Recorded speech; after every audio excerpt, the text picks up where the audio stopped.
Isang mapagpalang araw sa inyong lahat, mga minamahal naming taga-subaybay.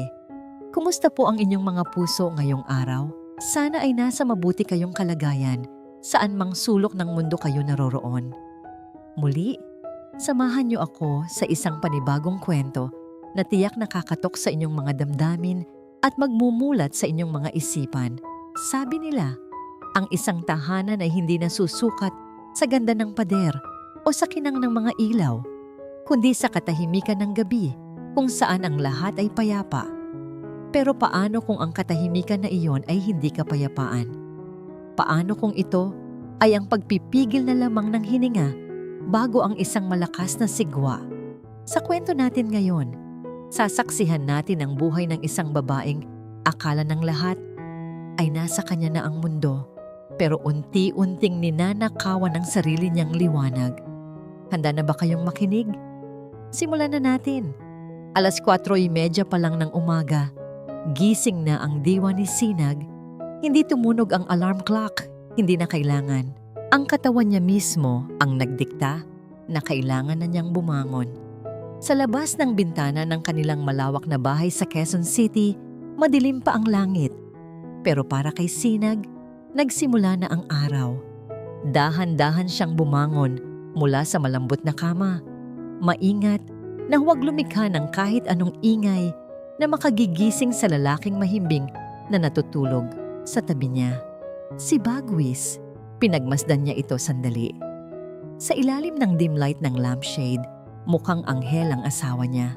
Payapa ang mukha, maamo ang mga mata kapag nakapikit.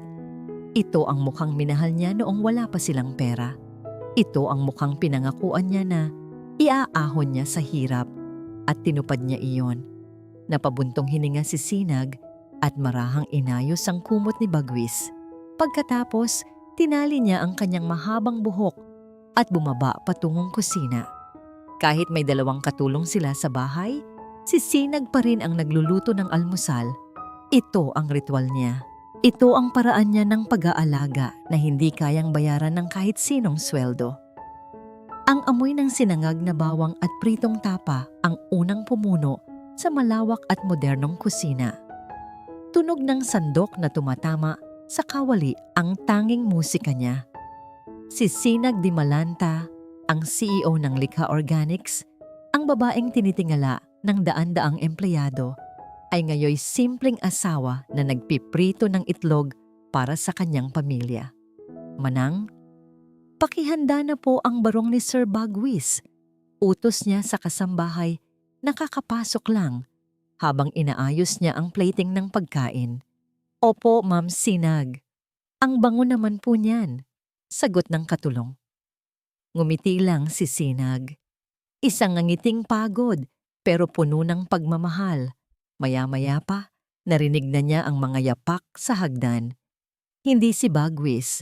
Ang mabibigat at mabagal na yapak ay pag-aari ng kanyang biyenan. Si Doña Gunita. Pumasok ang matanda sa dining area na suot ang kanyang silk na duster, puno ng alahas, kahit nasa loob lang ng bahay. Tiningnan nito ang hapagkainan, tapos ay tiningnan si Sinag mula ulo hanggang paa. Ang aga-aga, amoy bawang na naman ang buong bahay.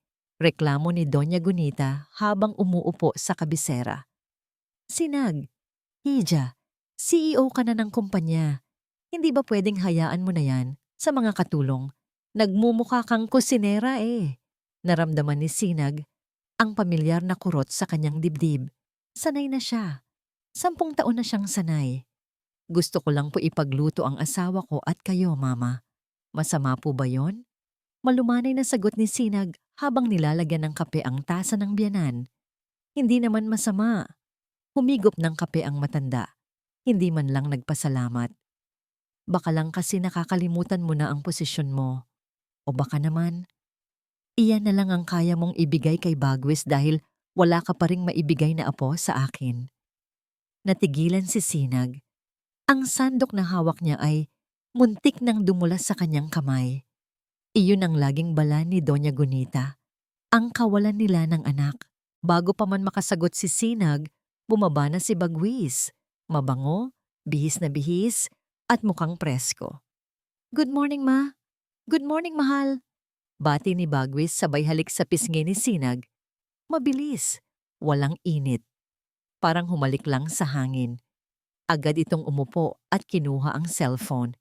Ni hindi niya tiningnan ang pagkaing inihanda ni Sinag ng mahigit 1 oras. Hon, kain ka muna. Paborito mo to, tapa. Alok ni Sinag. Pilit na pinapasigla ang boses. Sa opisina na lang siguro, mahal. May early meeting ako eh. Sagot ni Bagwis nang hindi inaalis ang tingin sa screen ng telepono. Napapangiti ito habang nagtatype. Sino yang ka-text mo ng ganyan kaaga? Tanong ni Sinag. Sinubukan niyang huwag tunog hinala, pero hindi niya mapigilan ang kaba.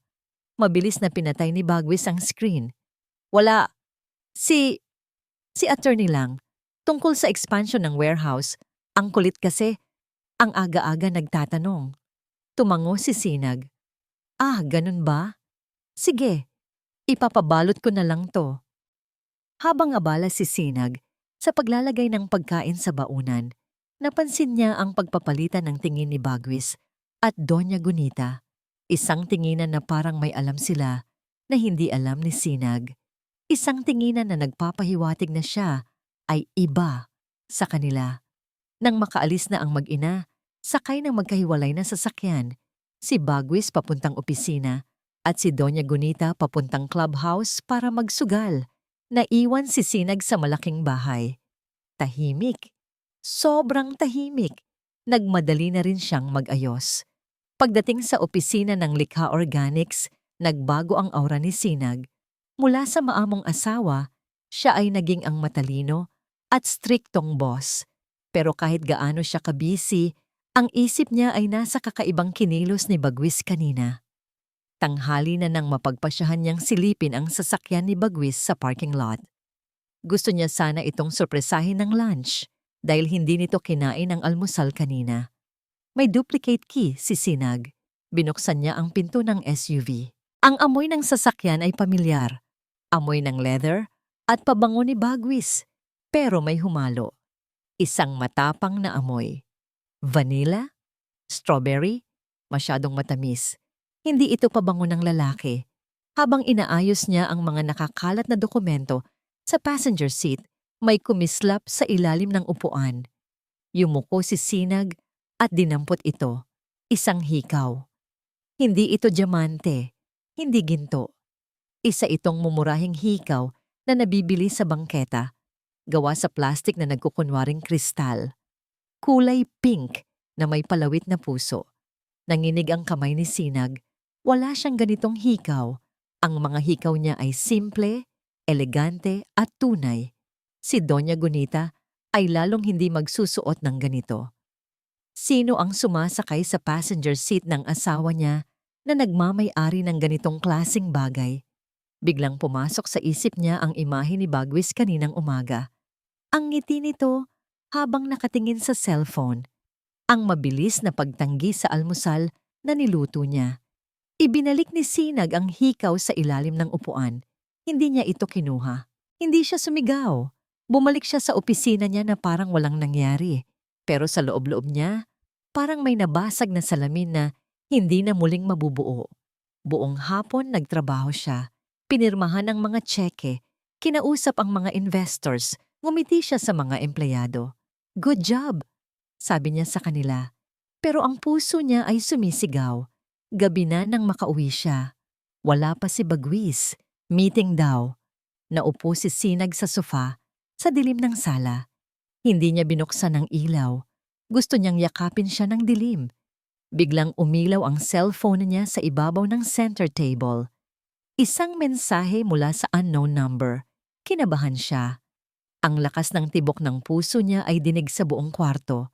Dahan-dahan niyang kinuha ang telepono at binasa ang mensahe.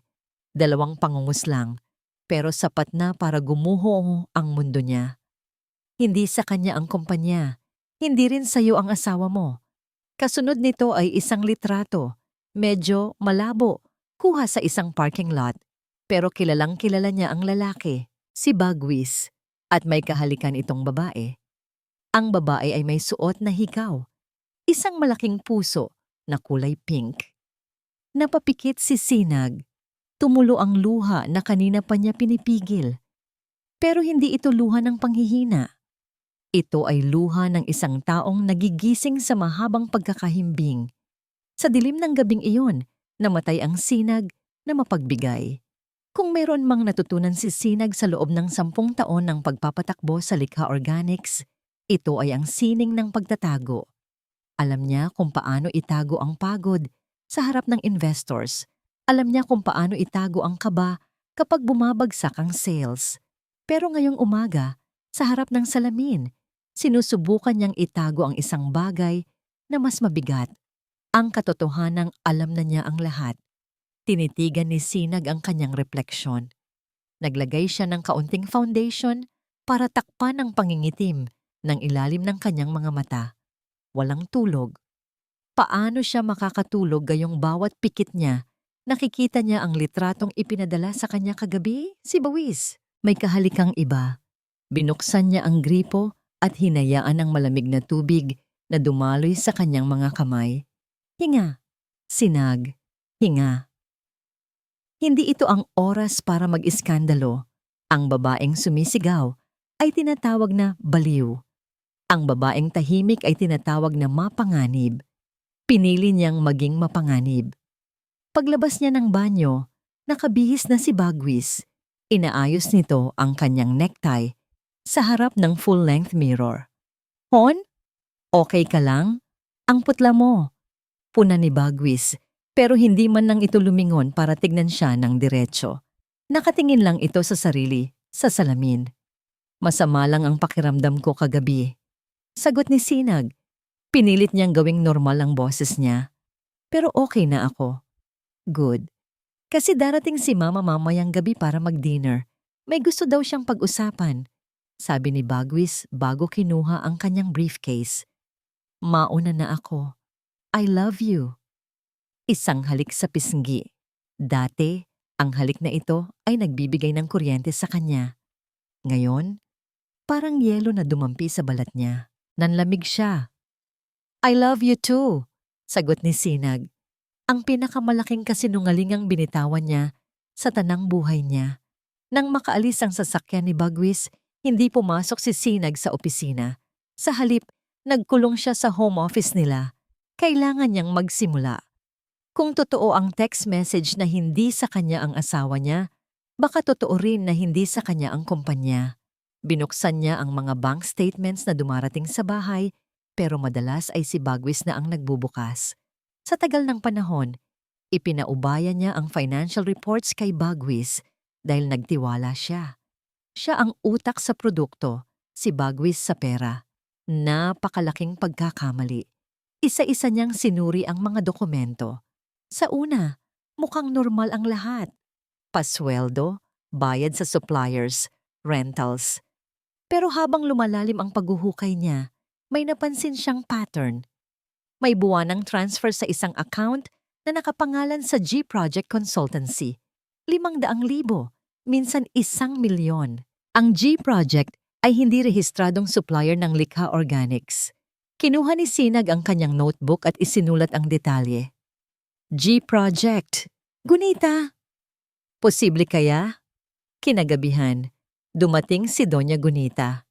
Gaya ng dati, puno ito ng ere kung maglakad. Parang siya ang may-ari ng bahay na pinundar naman ni Sinag. Ang hapunan ay kare-kare, ang paborito ng Donya. Pero tila walang gana kumain si Sinag. Tahimik lang siyang nakikinig habang nagkukwentuhan ang mag-ina tungkol sa politika at mga kakilala nilang mayayaman. Sinag, biglang tawag ni Doña Gunita. Binasag ang katahimikan ni Sinag. Napapansin ko, parang pumapayat ka. Masyado ka yatang nagpapaka-stress sa kumpanya. Nag-angat ng tingin si Sinag. Kailangan po maraming expansion plans ngayon. Nagkatinginan ng mag-ina. Iyon na naman. Ang tingin ng may lihim na kodigo. Iyon na nga, Hija. Pagpapatuloy ng matanda. Habang pinupunasan ng bibig gamit ang table napkin. Napag-usapan namin ni Bagwis. Baka panahon na para magpahinga ka muna. Pansamantala. Napahigpit ang hawak ni Sinag sa tinidor. Magpahinga? Ano pong ibig niyong sabihin? Alam mo naman na ang priority natin ay magkaroon ng tagapagmana.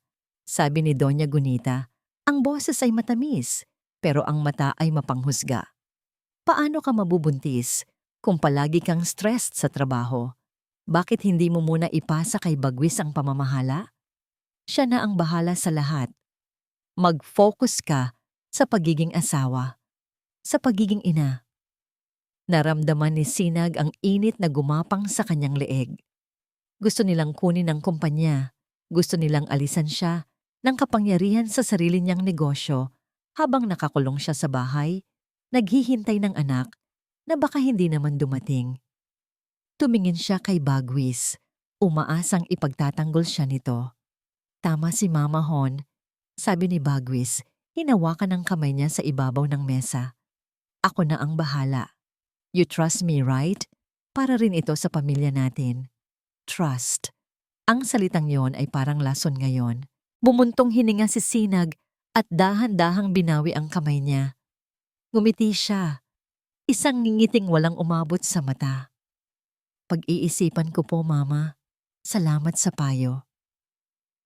Nang matapos ang hapunan at makaalis ang Donya, agad na nagkulong si Bagwis sa kwarto para maligo. Ito ang pagkakataon ni Sinag. Ang laptop ni Bagwis ay nasa ibabaw ng kama. Naka-charge. Mabilis ang tibok ng puso ni Sinag habang papalapit siya. Naririnig niya ang lagaslas ng shower mula sa banyo. Alam niyang may 10 minuto pa siya. Binuksan niya ang laptop. Hiningi ang password. Sinubukan niya ang birthday ni Bagwis. Error. Sinubukan niya ang anniversary nila. Error. Napapikit si Sinag. Isipin mo, Sinag. Kilala mo siya. Ano ang pinakamahalaga kay Bagwis? Hindi ikaw, hindi ang kumpanya, kundi ang ego niya. Ang pangalan ng pamilya nila na pilit niyang binubuhay. Tinipa ni Sinag, Montemayor 1. Bumukas ang laptop. Halos mapatawa si Sinag sa pait. Tama siya. Sarili lang nito ang iniisip nito. Hindi na siya nag-aksaya ng oras. Agad niyang binuksan ang email client. Wala sa inbox. Malinis. Pero alam ni Sinag na ang baho ay laging nasa trash o archived at doon niya nakita. Isang email thread mula sa isang law firm. Ang subject, Assets Liquidation and Transfer. Binasa niya ang pinakahuling reply. Sir Bagwis, ready na po ang draft para sa paglipat ng intellectual property rights ng Likha Organics sa ilalim ng Gunita Holdings. Kailangan na lang po natin ang pirma ng asawa nyo. Oras na mailipat ito, pwede na nating ibenta ang shares sa mga dummy buyers, gaya ng plano. Napatakip ng bibig si Sinag. Hindi lang ito simpleng pagnanakaw. Ito ay pagpatay. Gusto nilang patayin ang legasiya niya. Ilipat ang lahat sa pangalan ng pamilya, Montemayor, at ibenta ito para magkapera sila at iiwan siyang walang-wala. Ang G Project ay Gunita Holdings, ang perang waldas ni Doña Gunita. Biglang tumigil ang tubig sa banyo. Mabilis pa sa 4:00, isinara ni Sinag ang email, binalik sa desktop at isinara ang laptop. Humiga siya sa kama at nagtalukbong ng kumot. Nagkunwaring tulog. Narinig niya ang pagbukas ng pinto ng banyo. Ang yabag ni Bagwis palapit sa kama. Naramdaman niya ang pagbigat ng kutsyon nang humiga ito sa tabi niya. Tulog ka na ba, Hon? Bulong ni Bagwis. Hindi gumalaw si Sinag. Pinigilan niya ang paghinga. Gusto niyang sumigaw. Gusto niyang saktan ito. Pero hindi pa pwede. Kulang pa ang ebidensya. Kailangan niya ng higit pa sa email. Kailangan niya ng mukha. Kinabukasan, maagang umalis si Sinag. Sinabi niya sa opisina na may site inspection siya. Pero ang totoo, nakaparada ang sasakyan niya sa tapat ng isang private clinic sa Makati. Ayon sa schedule na nakita niya sa synced calendar ni Bagwis sa laptop kagabi, may appointment ito dito ng 10:00 ng umaga. Dental ang nakalagay, pero walang dental clinic sa building na ito. OB-GYN clinics ang narito. Ilang sandali pa, nakita niya ang pamilyar na SUV. Bumaba si Bagwis. Hindi siya nag-iisa. Inalalayan nito ang isang babae pababa ng sasakyan, ang babae sa litrato. Mas bata ito kay Sinag, maputi, at may maamong mukha na parang hindi makabasag pinggan. Nakasuot ito ng flowy na dress. Si Mara. Nakita ni Sinag kung paano inalalayan ni Bagwis ang babae. Ang mga kamay na dati ay sa kanya lang nakahawak, ngayon ay mahigpit na nakaalalay sa siko ni Mara. Pero hindi yon ang dumurog sa puso ni Sinag. Iyon ay nang huminto sila saglit sa tapat ng glass door ng klinik. Tumawa si Mara, isang tawang magaan at malambing, at pagkatapos ay dahan-dahan niyang inilagay ang kanyang palad sa kanyang tiyan. Bahagyang umbok na ito, hindi busog lang, may buhay sa loob. Napatingin si Bagwis sa tiyan ng babae. At nakita ni Sinag ang isang ekspresyon sa mukha ng asawa na matagal na niyang hindi nakikita. Purong kaligayahan. Ipinatong ni Bagwis ang kamay niya sa tiyan ng babae. Napapikit ito. Tila dinarama ang gumagalaw na sanggol sa loob.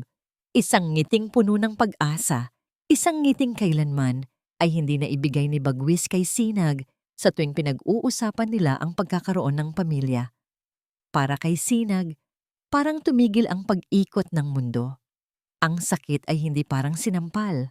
Ang sakit ay parang dahan-dahang hinihiwa ang puso niya ng isang mapurol na kutsilyo. Mabagal, masakit, walang dugo, pero nakamamatay. 10 taon. 10 taon ng pagsasakripisyo, ng pagtatrabaho hanggang madaling araw para mabigyan ng marangyang buhay ang pamilyang ito. 10 taon ng pag-inom ng kung ano-anong gamot at pagpapatingin sa doktor para lang magbuntis. At ngayon, heto si Bagwis, ibinibigay ang pangarap na yon sa ibang babae. Gamit ang perang pinaghirapan ni Sinag, biglang nag-flashback sa isip niya ang sinabi ni Doña Gunita kagabi. Mag-focus ka sa pagiging asawa, sa pagiging ina. Napangisi si Sinag habang tumutulo ang luha. Kaya pala gusto nilang umalis siya sa kumpanya. Kaya pala gusto nilang magpahinga siya. Hindi para sa kanya, hindi para sa kalusugan niya, kundi para linisin ang landas. Para kapag nanganak ang babaeng ito, handa na ang trono. Ililipat nila ang yaman at itatapon si Sinag na parang basahan na pigang-piga na. Gusto niyang bumaba ng sasakyan. Gusto niyang sugurin sila sa bunutan ng babae at sampalin si Bagwis sa harap ng maraming tao. Pero hindi gumalaw si Sinag. Humigpit ang hawak niya sa manibela hanggang sa mamuti ang kanyang mga knuckles. Pinanood niya silang pumasok sa klinik. Masaya. Tila isang perpektong pamilya. Hindi. Bulong ni Sinag sa sarili. Masyadong madali ang iskandalo. Masyadong mabilis ang sakit kung sasampalin lang kita. Pinaandar niya ang sasakyan at umalis. Hindi siya umuwi. Hindi siya bumalik sa opisina. Nagmaneho siya papunta sa isang lumang parke kung saan siya madalas tumambay noong estudyante pa lang siya at wala pang pera. Naupo siya sa bench, pinanood ang paglubog ng araw. Habang nagdidilim ang paligid, unti-unti ring nagdidilim ang puso ni Sinag. Pinunasan niya ang kanyang mga luha. Ito na ang huling beses na iiyakan niya ang lalaking iyon. Ito na ang huling beses na iiyakan niya ang pamilyang iyon. Kinuha niya ang kanyang cellphone. Hinanap niya ang isang numero sa contacts niya na matagal na niyang hindi tinatawagan. Attorney Lacan Valderrama, ang pinakamagaling na corporate litigator sa bansa at ang kaisa-isang lalaking naging kaibigan niya bago pa man dumating si Bagwis. Nagring ng 3 beses bago sinagot. Sinag, gulat na boses sa kabilang linya. Napatawag ka? Matagal-tagal na rin ah. Huminga ng malalim si Sinag. Ang boses niya ay wala ng bahid ng luha. Wala ng nginig. Ito ay boses ng yelo. Boses ng isang CEO na handang magtanggal ng mga empleyadong nagnanakaw. Boses ng isang babaeng handang bawiin ang lahat. Lakan, sabi ni Sinag. Ang mata ay nakatuon sa kawalan. Kailangan kita. Yung team mo. Yung galing mo. Bakit? Anong problema? May kaso ba sa kumpanya? Tanong ni Lakan, halatang nag-alala. Wala pa, sagot ni Sinag. Pero gagawa tayo. Tumingin siya sa malayo kung saan ang mga ilaw ng syudad ay nagsisimula ng kuminang. Ang syudad na siya ang tumulong magpatakbo, ang syudad na saksi sa pagbangon niya. Simulan na natin, Lakan, madiing sabi ni Sinag. Ang bawat salita ay parang sumpa. Gusto ko silang ubusin, walang ititira, kahit piso. Sa kabilang linya, naramdaman ni Lakan ang bigat ng desisyon. Copy, Sinag, magkita tayo bukas. Binaba ni Sinag ang telepono. Tumayo siya at inayos ang kanyang damit. Tinaas niya ang kanyang noo. Ang Sinag na umiiyak sa sulok ay patay na. Ang Sinag na lalaban ang siyang uwi ngayong gabi. Ang sarap ng pakiramdam ng nananalo. Ito ang tumatakbo sa isip ni Bagwis habang nakatayo siya sa balcony ng penthouse ng isang 5-star hotel sa Makati. Hawak niya ang isang baso ng mamahaling whiskey habang ang hangin ng gabi ay humahaplos sa kanyang mukha.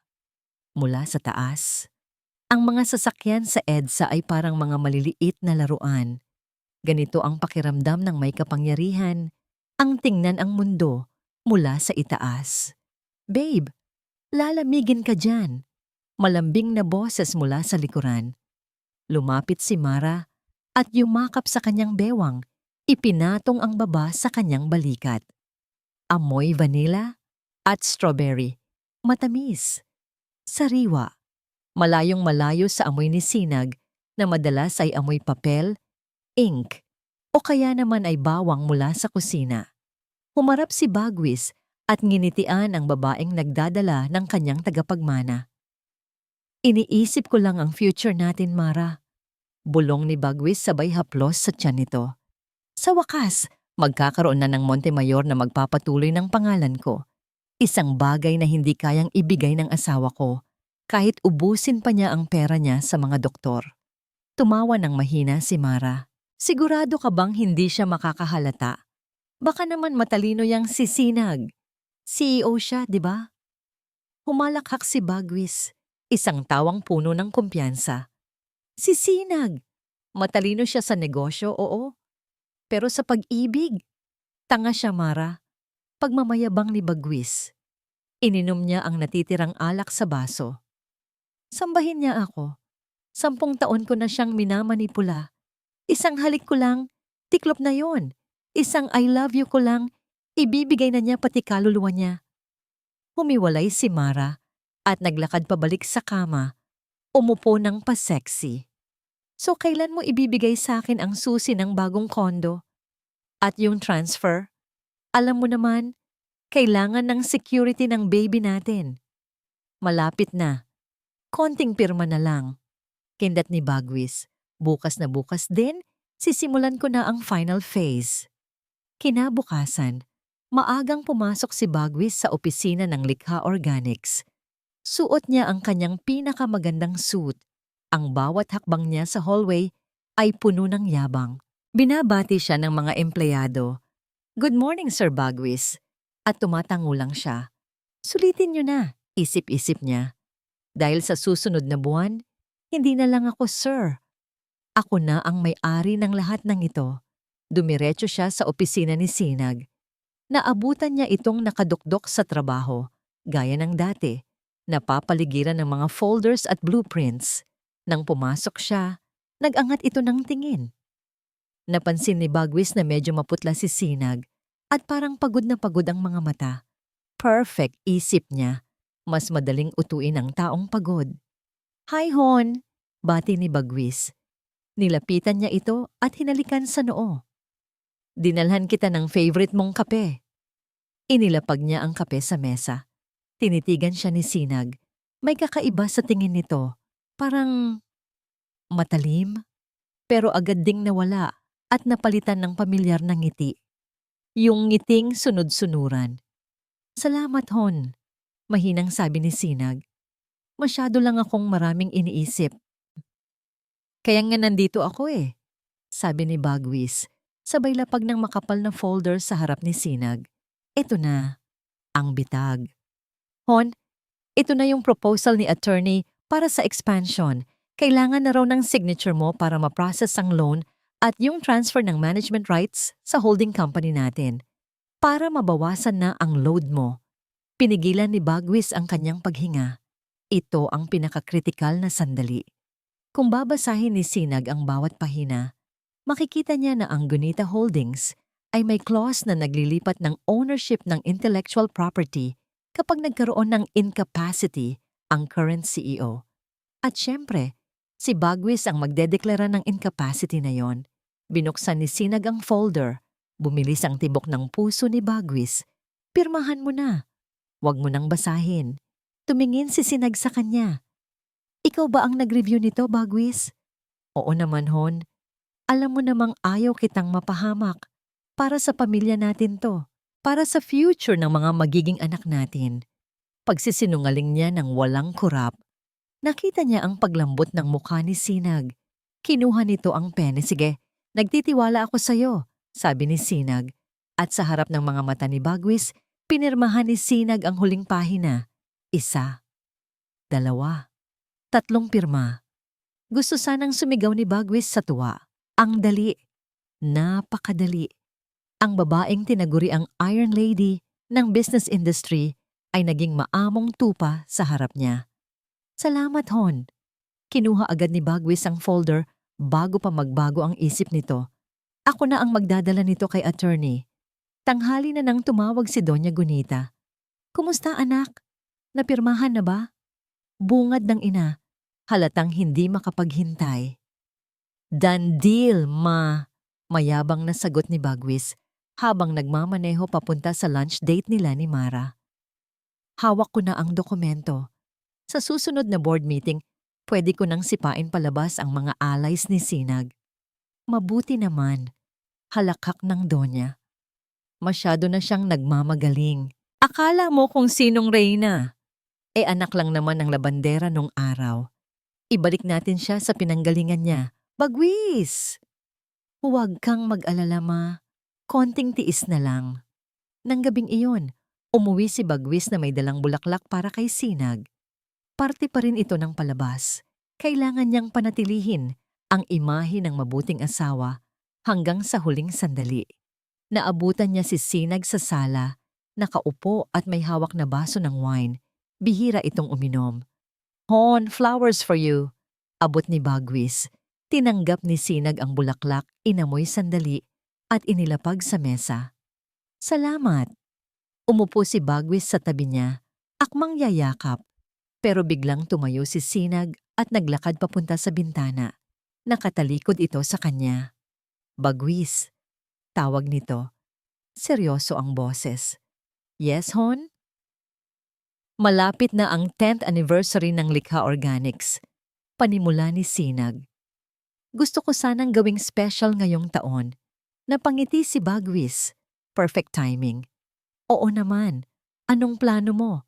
Humarap si Sinag. Sa liwanag ng buwan na tumatama sa bintana, hindi mabasa ni Bagwis ang ekspresyon ng asawa.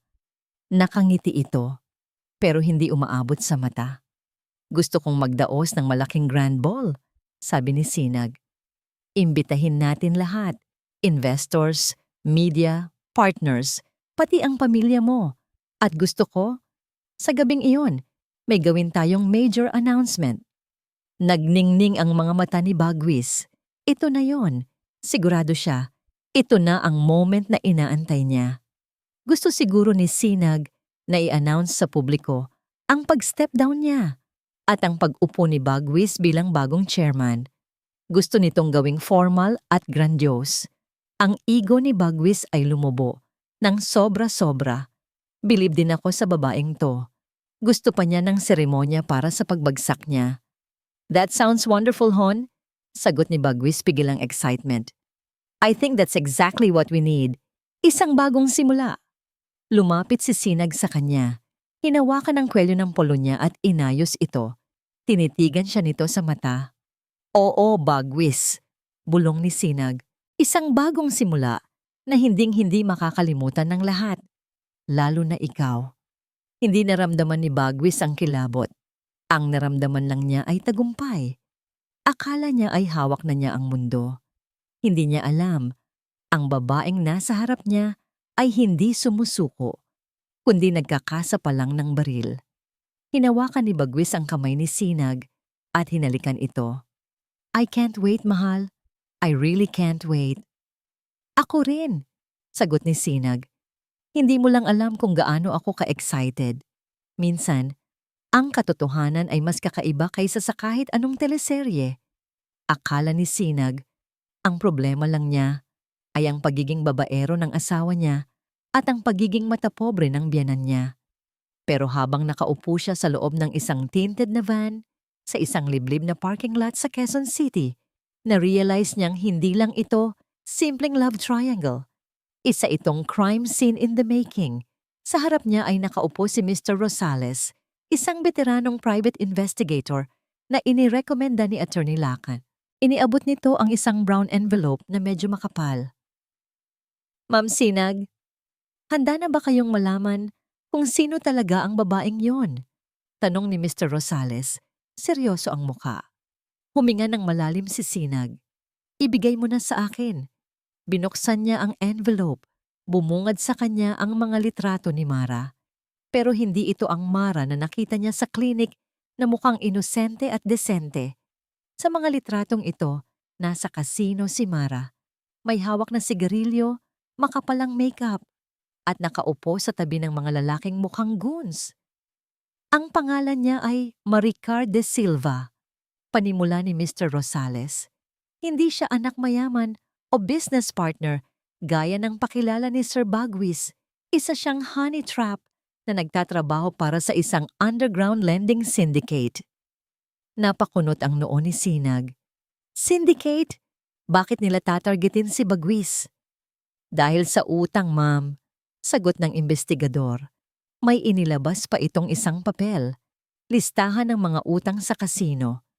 Ang biyenan niyo po, si Doña Gunita, baon siya sa utang. Mahigit 50 milyon ang talo niya sa sugal sa loob ng nakaraang 5 taon.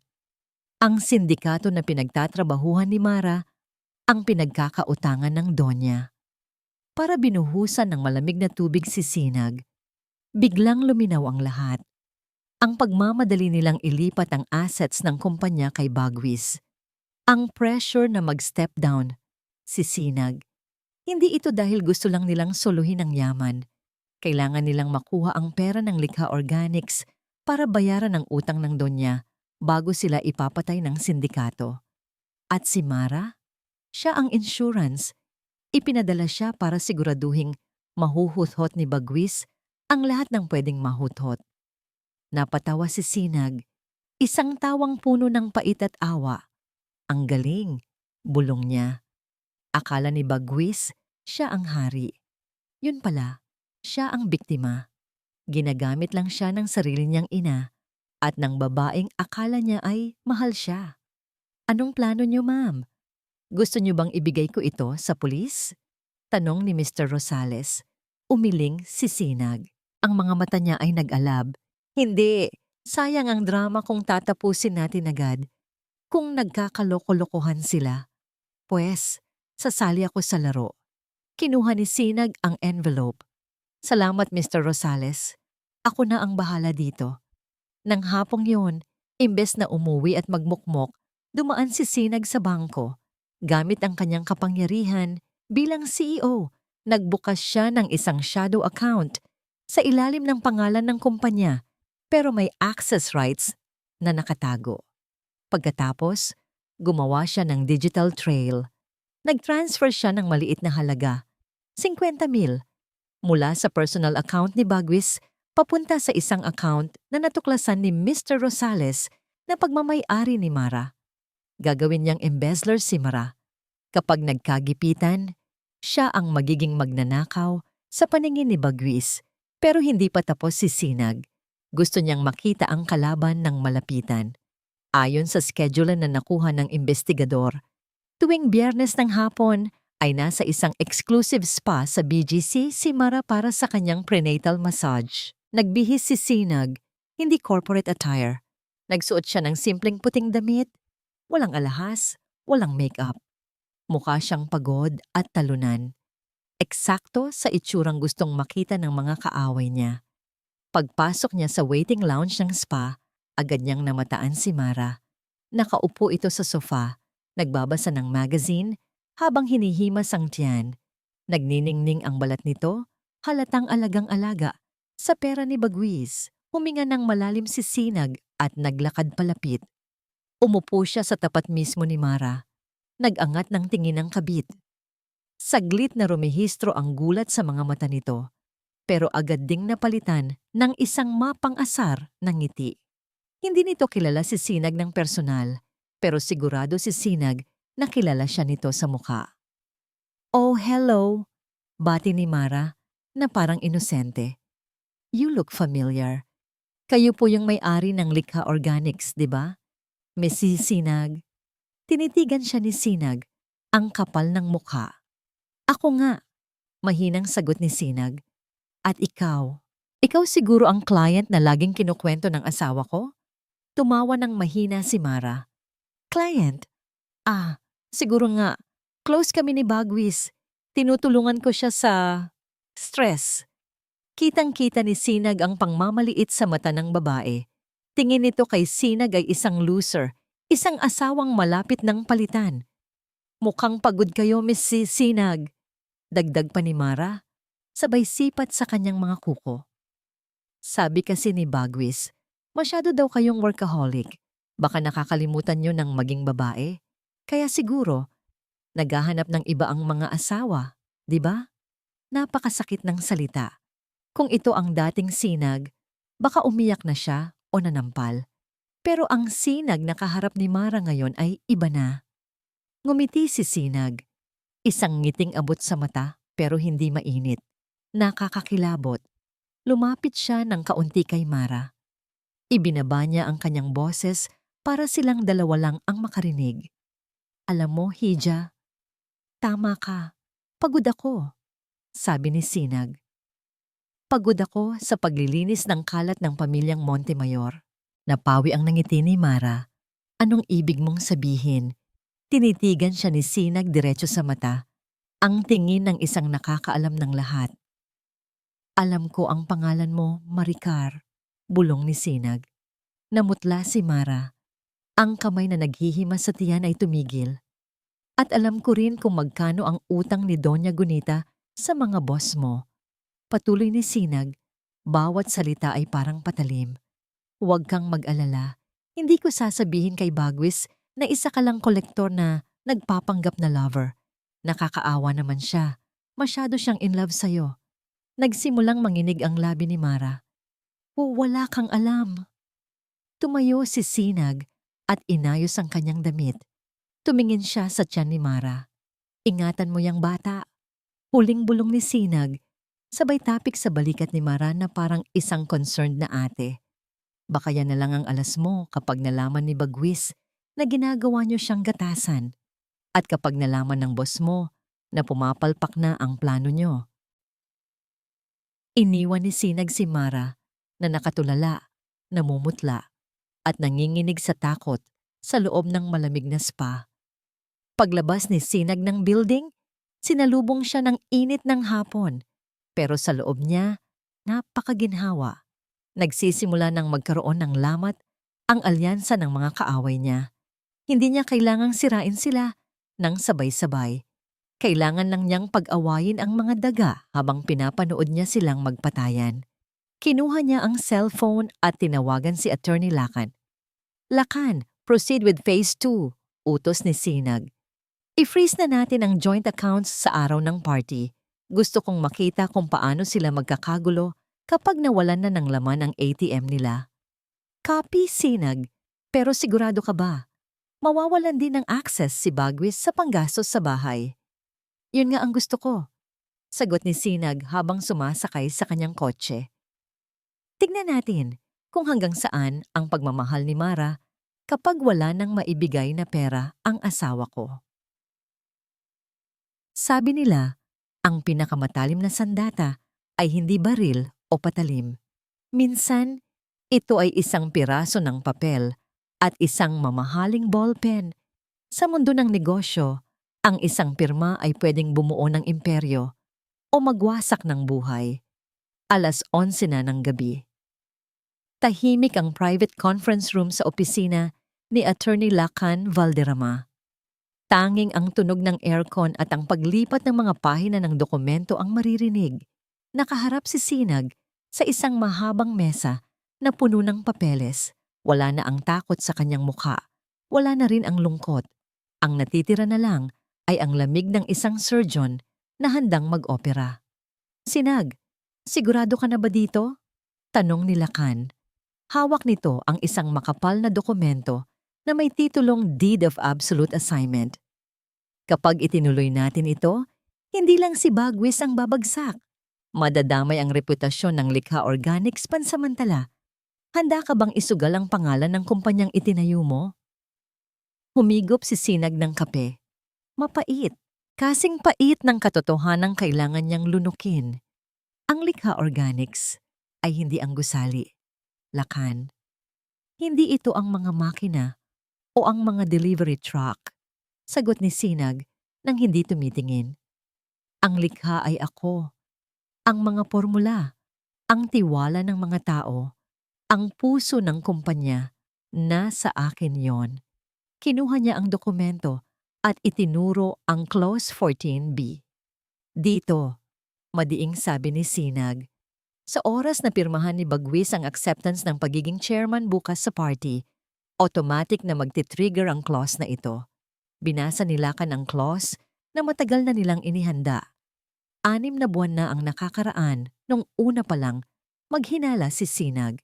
Nakasaad doon na kapag nagkaroon ng change of leadership nang walang approval ng original founder, ang lahat ng intellectual property, ang mga secret formulas ng sabon, lotion, at cosmetics ay otomatikong malilipat sa sinagtala, trust fund. Ibig sabihin, makukuha ni Bagwis ang kumpanya, oo. Makukuha niya ang opisina, ang mga empleyado, at ang pangalan. Pero makukuha niya itong walang laman. Hindi siya makakapag-produce ng kahit isang sabon dahil ang karapatan sa formula ay wala na sa kanya. Magbebenta siya ng hangin. At ang cash assets? Tanong ni Lacan. Nakaschedule na, sagot ni Sinag. Ipinakita niya ang screen ng kanyang tablet. Bukas, 8:00 ng gabi. Habang nagtatalumpati siya sa stage, habang ipinagmamalaki niya sa mundo na siya na ang hari. Sa oras ding iyon, magta-transfer ang lahat ng liquid assets ng kumpanya papunta sa charity fund na ipinangalan ko kay nanay. Isang charity fund para sa mga inabusong kababaihan. Napaka-ironic. Ang pera ni Bagwis at ng kabit niya ay mapupunta sa pagtulong sa mga biktima ng katulad nila. Napailing si Lacan, pero may halong paghanga sa kanyang nangiti. Napaka-brutal mo, Sinag. He will be king of nothing. He wanted the crown. Kibit balikat ni Sinag. Ibibigay ko sa kanya ang korona, pero gawa ito sa tinik. Tumayo si Sinag at inayos ang kanyang gamit. Kailangan ko nang umuwi. Kailangan ko pang gampanan ng role ko bilang martyr na asawa sa huling pagkakataon. Pag-uwi ni Sinag, madilim na ang bahay, pero pagbukas niya ng pinto, sumalubong sa kanya ang amoy ng alak, matapang, at may halong pamilyar na amoy ng matamis na pabango. Mara, nakabulagta si Bagwis sa sofa, suot pa ang kanyang office attire, pero nakabukas na ang butones ng polo at luwag na ang necktie. Humihilik ito ng malakas. Sa sahig, may basag na baso. Tinitigan siya ni Sinag. Ito ang lalaking minahal niya. Ang lalaking pinag-alayan niya ng kabataan. Ngayon, mukha itong basahan. Lumapit si Sinag. Hindi para yakapin ito, kundi para pulutin ang basag na baso. Baka kasi makasugat pa. Kahit sa huling sandali, ayaw ni Sinag na maging madugo ang pamamaalam niya. Habang pinupulot niya ang bubog, gumalaw si Bagwis. Iminulat nito ang namumungay na mata.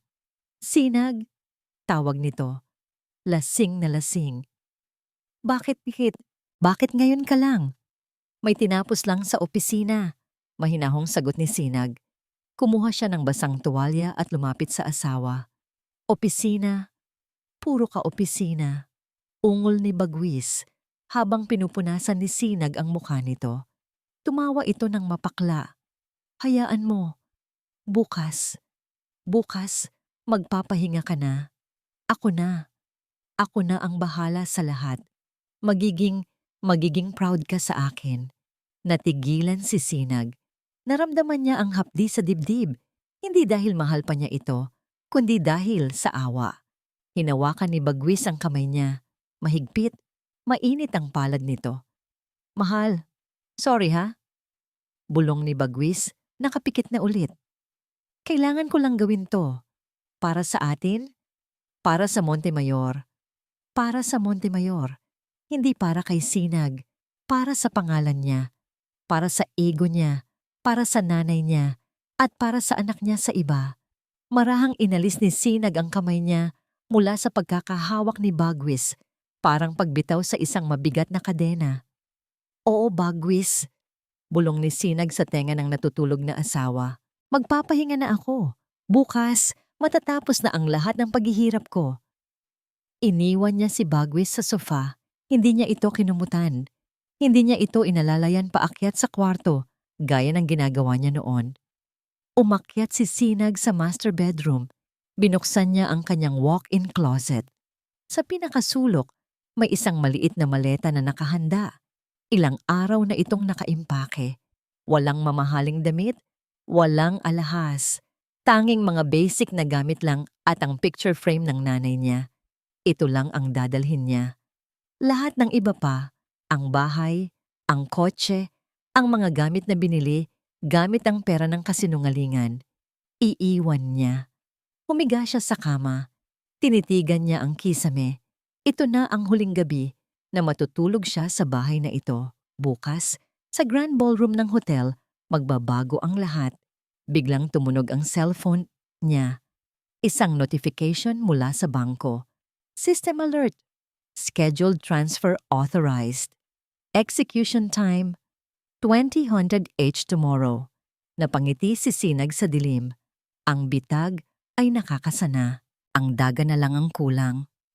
At bukas, sa harap ng daan-daang tao, kusa itong papasok sa kulungan na ginawa niya para sa sarili niya. Pinikit ni Sinag ang kanyang mga mata.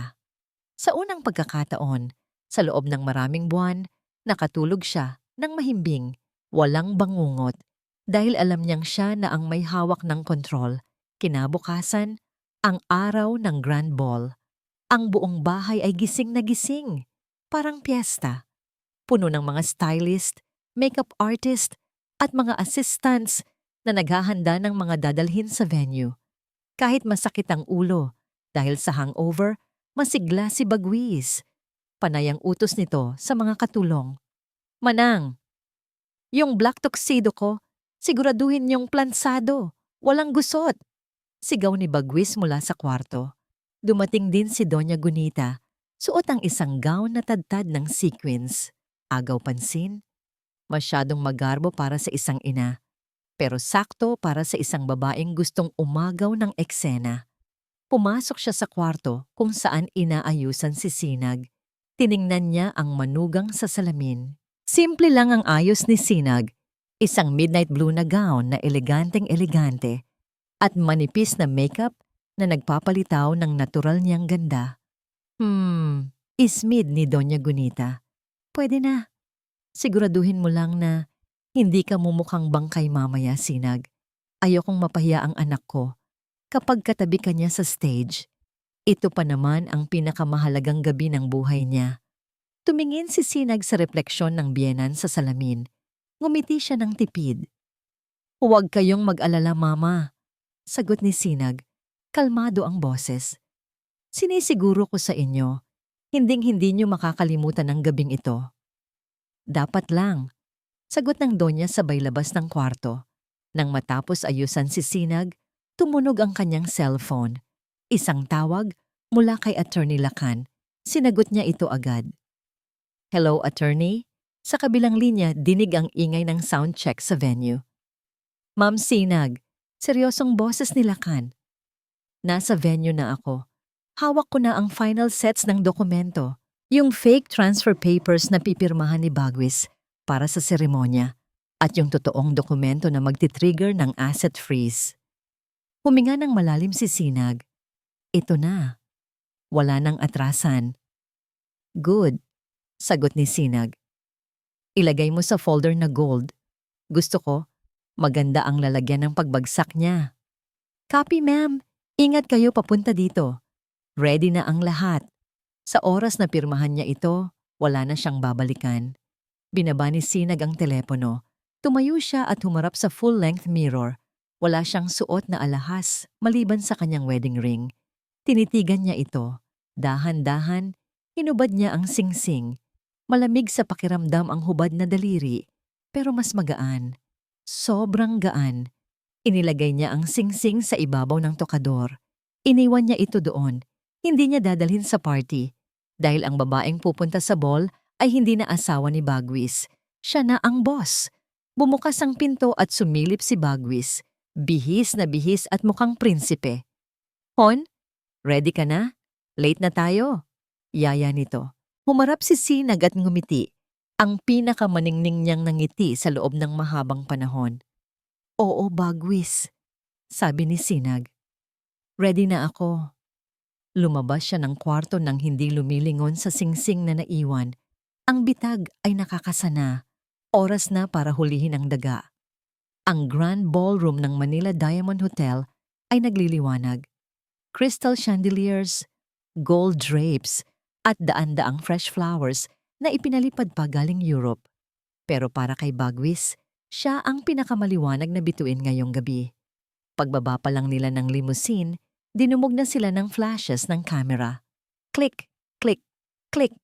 Hinawakan ni Bagwis ang bewang ni Sinag ng mahigpit. Ito ang imaheng gusto niya. Ang power couple. Ang matagumpay na asawa. Kumaway siya sa mga reporters. Suot ang ngiting pinagpraktisan niya sa harap ng salamin. Sir Bagwis, totoo po ba ang rumors na may malaking announcement ang Likha Organics tonight? Tanong ng isang reporter. Huminto si Bagwis at tumango.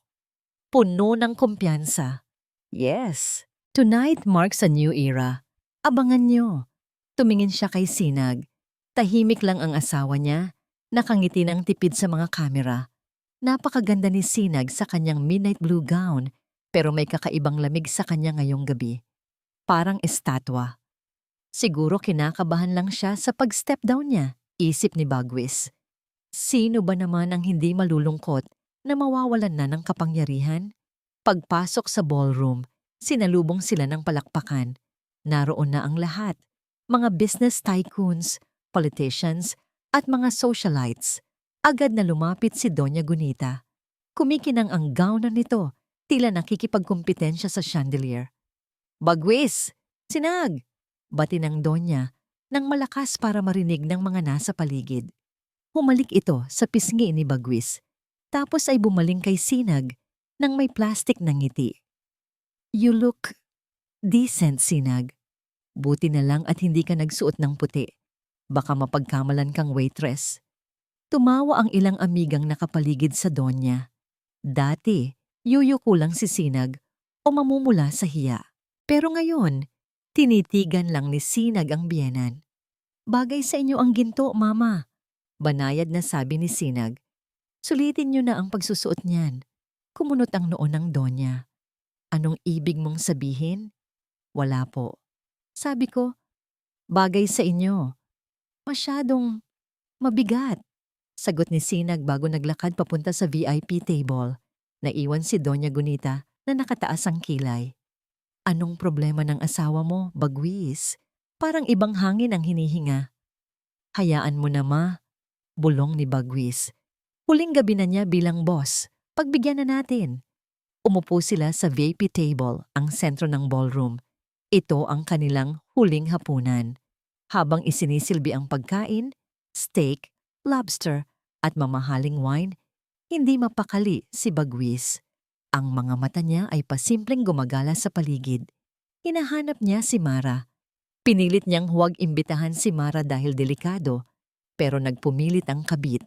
Gusto kong makita ang tagumpay mo, sabi nito. kaya pumayag siyang bigyan ito ng invite bilang representative ng isang dummy supplier. Ayun, nakita niya si Mara sa table 18, malapit sa exit. Nakasuot ng pulang dress na medyo maluwag para itago ang baby bump. Nagtama ang kanilang mga mata. Kinindatan siya ni Mara at itinaas ang wine glass nito. Napangiti si Bagwis. Konting oras na lang. Sino ang tinitignan mo?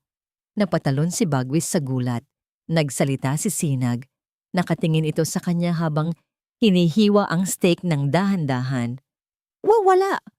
Mabilis na sagot ni Bagwis. Tinitignan ko lang kung kumpleto na ang board members. Tumango si Sinag. Sumubo ito ng pagkain. Akala ko kasi may hinahanap kang multo. Nanuyo ang lalamunan ni Bagwis. Minsan, nakakatakot ang mga hirit ni Sinag. Cheers, Hon! Itinaas ni Sinag ang kanyang baso. Para sa katotohanan. Nag-alinlangan si Bagwis, pero itinaas din niya ang baso niya. Para sa future. Nag-clink ang mga baso nila. Ang tunog ay matinis, parang babala. Habang kumakain, napansin ni Bagwis na panay ang tingin ni Sinag sa relo nito. At sa tuwing may lalapit na waiter para lagyan ng tubig ang baso niya, ngumingiti si Sinag nang parang may secret joke. May problema ba, Sinag? Hindi na nakatiis si Bagwis. Kanina ka patahimik. At bakit hindi mo suot ang wedding ring mo? Napahinto si Sinag. Tumingin ito sa hubad na daliri. Nakalimutan ko. Sagot ni Sinag. Walang bahid ng pagsisisi. Masyado kasing masikip na, Bagwis. Nasasakal na ang daliri ko. Kailangan ko ng pakawalan. Biglang bumigat ang hangin sa pagitan nila. May gustong sabihin si Bagwis, pero biglang namatay ang mga ilaw sa ballroom. Drum roll.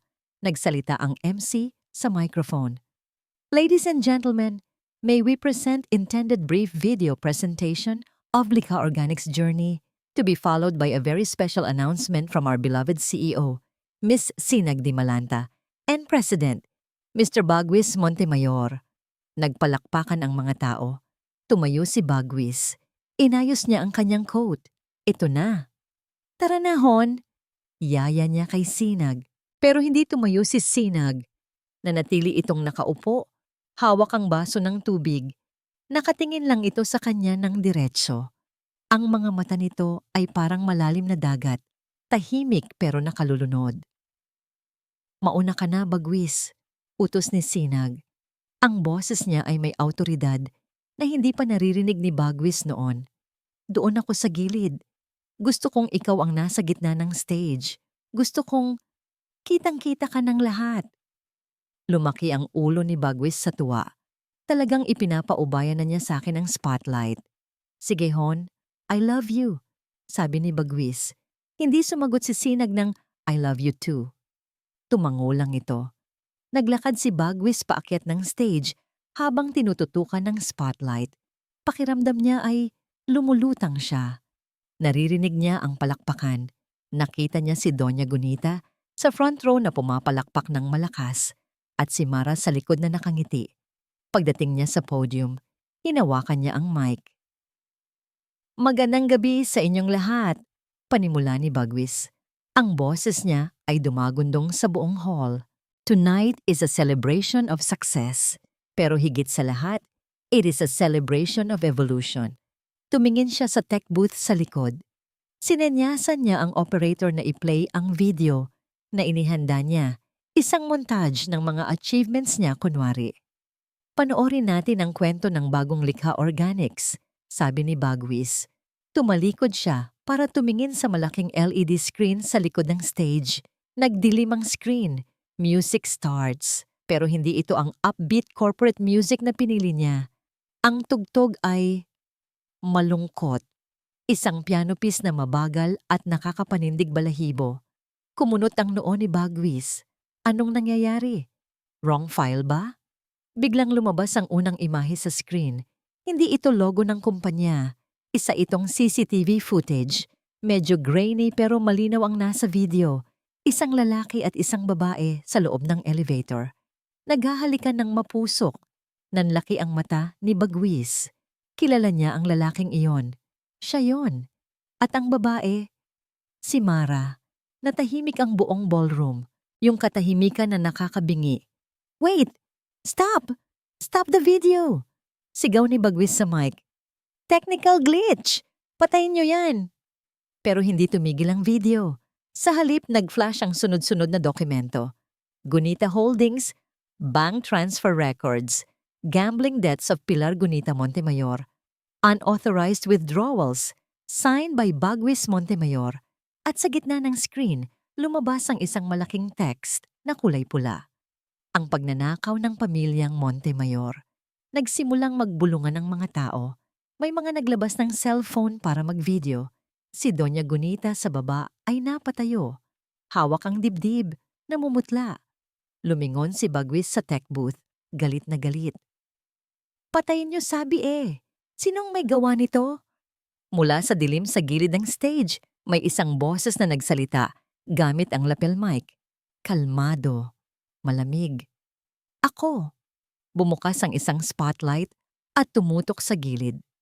Lumabas si Sinag. Wala na ang maamong muka. Nakataas ang kanyang noo, matalimang tingin, at naglalakad palapit sa gitna ng stage na parang isang hukom na handang magpataw ng parusa. Bulong ni Bagwis, nanginginig ang kamay na hawak ang mic. Anong ginagawa mo? Tumigil si Sinag sa harap niya.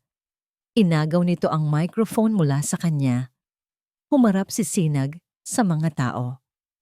Ang sabi ng asawa ko, "Tonight is a celebration of evolution." Sabi ni Sinag, ang boses ay matatag. Tama siya. Dahil ngayong gabi, mag-i-evolve ang kumpanyang ito mula sa pagiging biktima tungo sa pagiging malaya. Tumingin si Sinag kay Bagwis at sa harap ng 500 tao, binitiwan niya ang huling hatol. Bagwis Montemayor, you are fired. Ang katahimikan sa Grand Ballroom ay tumagal lamang ng ilang segundo, pero para kay Sinag, parang habang buhay na itong nakaukit sa kasaysayan. Pagkatapos niyang bigkasin ang mga salitang, "You are fired," biglang nagkagulo ang mundo. Parang mga bubuyog na binulabog ang kanilang bahay. Ang mga bisita ay sabay-sabay na nagbulungan. Ang mga flashes ng kamera ay naging sunod-sunod na kidlat na tumatama sa mukha ni Bagwis. Nakita ni Sinag ang pamumutla ng asawa niya.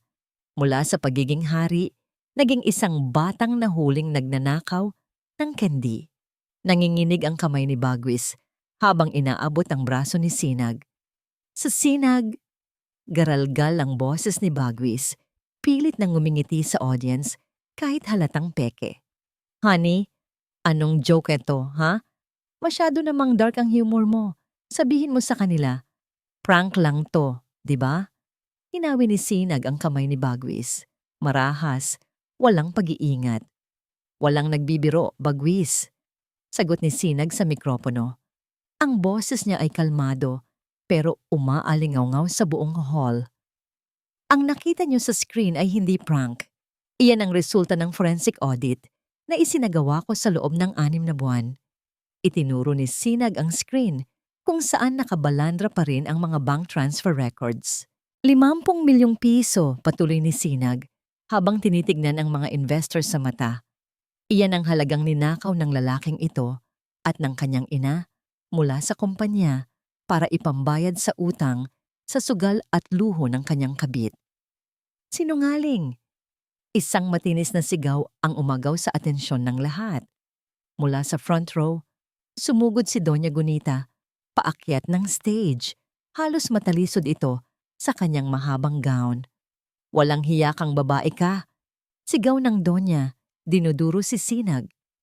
Matapos ka naming tanggapin sa pamilyang ito? Matapos ka naming mahalin? Ito ang igaganti mo? Sinisiraan mo ang anak ko. Humarap si Sinag sa biyanan. Hindi siya umatras. Sa halip, humakbang pa siya palapit. Tinanggap. Mapait na tawa ni Sinag. Kailanman, hindi niyo ako tinanggap, Doña Gunita. Ang tinanggap niyo lang ay ang checkbook ko. Ang tinanggap niyo lang ay ang komisyon na nakukuha niyo sa bawat kontratang pinipirmahan ko. Bumunot si Sinag ng isang papel mula sa folder na hawak niya. Ito, Itinaas ni Sinag ang papel. Ito ang promissory note mo sa sindikato, Donya. Nakapangalan sa Lika Organics ang collateral. Isinugal mo ang kumpanya ko sa baccarat table. Napasinghap ang mga tao. Napahawak si Donya Gunita sa kanyang dibdib, namimilipit sa hiya at gulat. Hindi totoo yan. Mahinang tanggi ng matanda, pero kitang-kita sa mukha niya ang takot. Biglang inagaw ni Bagwis ang mic. Desperado na. Security! Security! Ilabas niyo ang asawa ko. May sakit siya. Nagkakaroon siya ng breakdown. Sigaw ni Bagwis. Tumingin siya sa mga guards. Ano pang hinihintay niyo? Asawa ko ang may-ari ng kumpanyang ito. Sinusunod ko lang ang utos niya noon. Pero ngayon, wala siya sa sarili. Walang gumalaw na security guard. Nakatayo lang sila sa gilid. Nakahalukip-kip. Bakit hindi sila sumusunod? Sigaw ni Bagwis, pawis na. Ngumiti si Sinag. Dahil hindi ikaw ang nagpapasweldo sa kanila, Bagwis. Ako.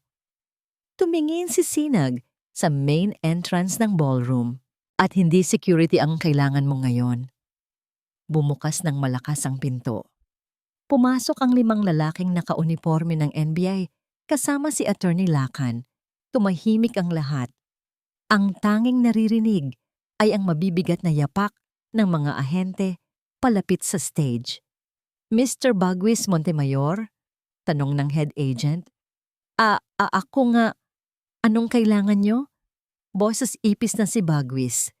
You are under arrest for qualified theft, falsification of public documents, and large-scale estafa. Basa ng ahente habang inilalabas ang posas. May warrant of arrest din po kami para kay Mrs. Pilar Montemayor.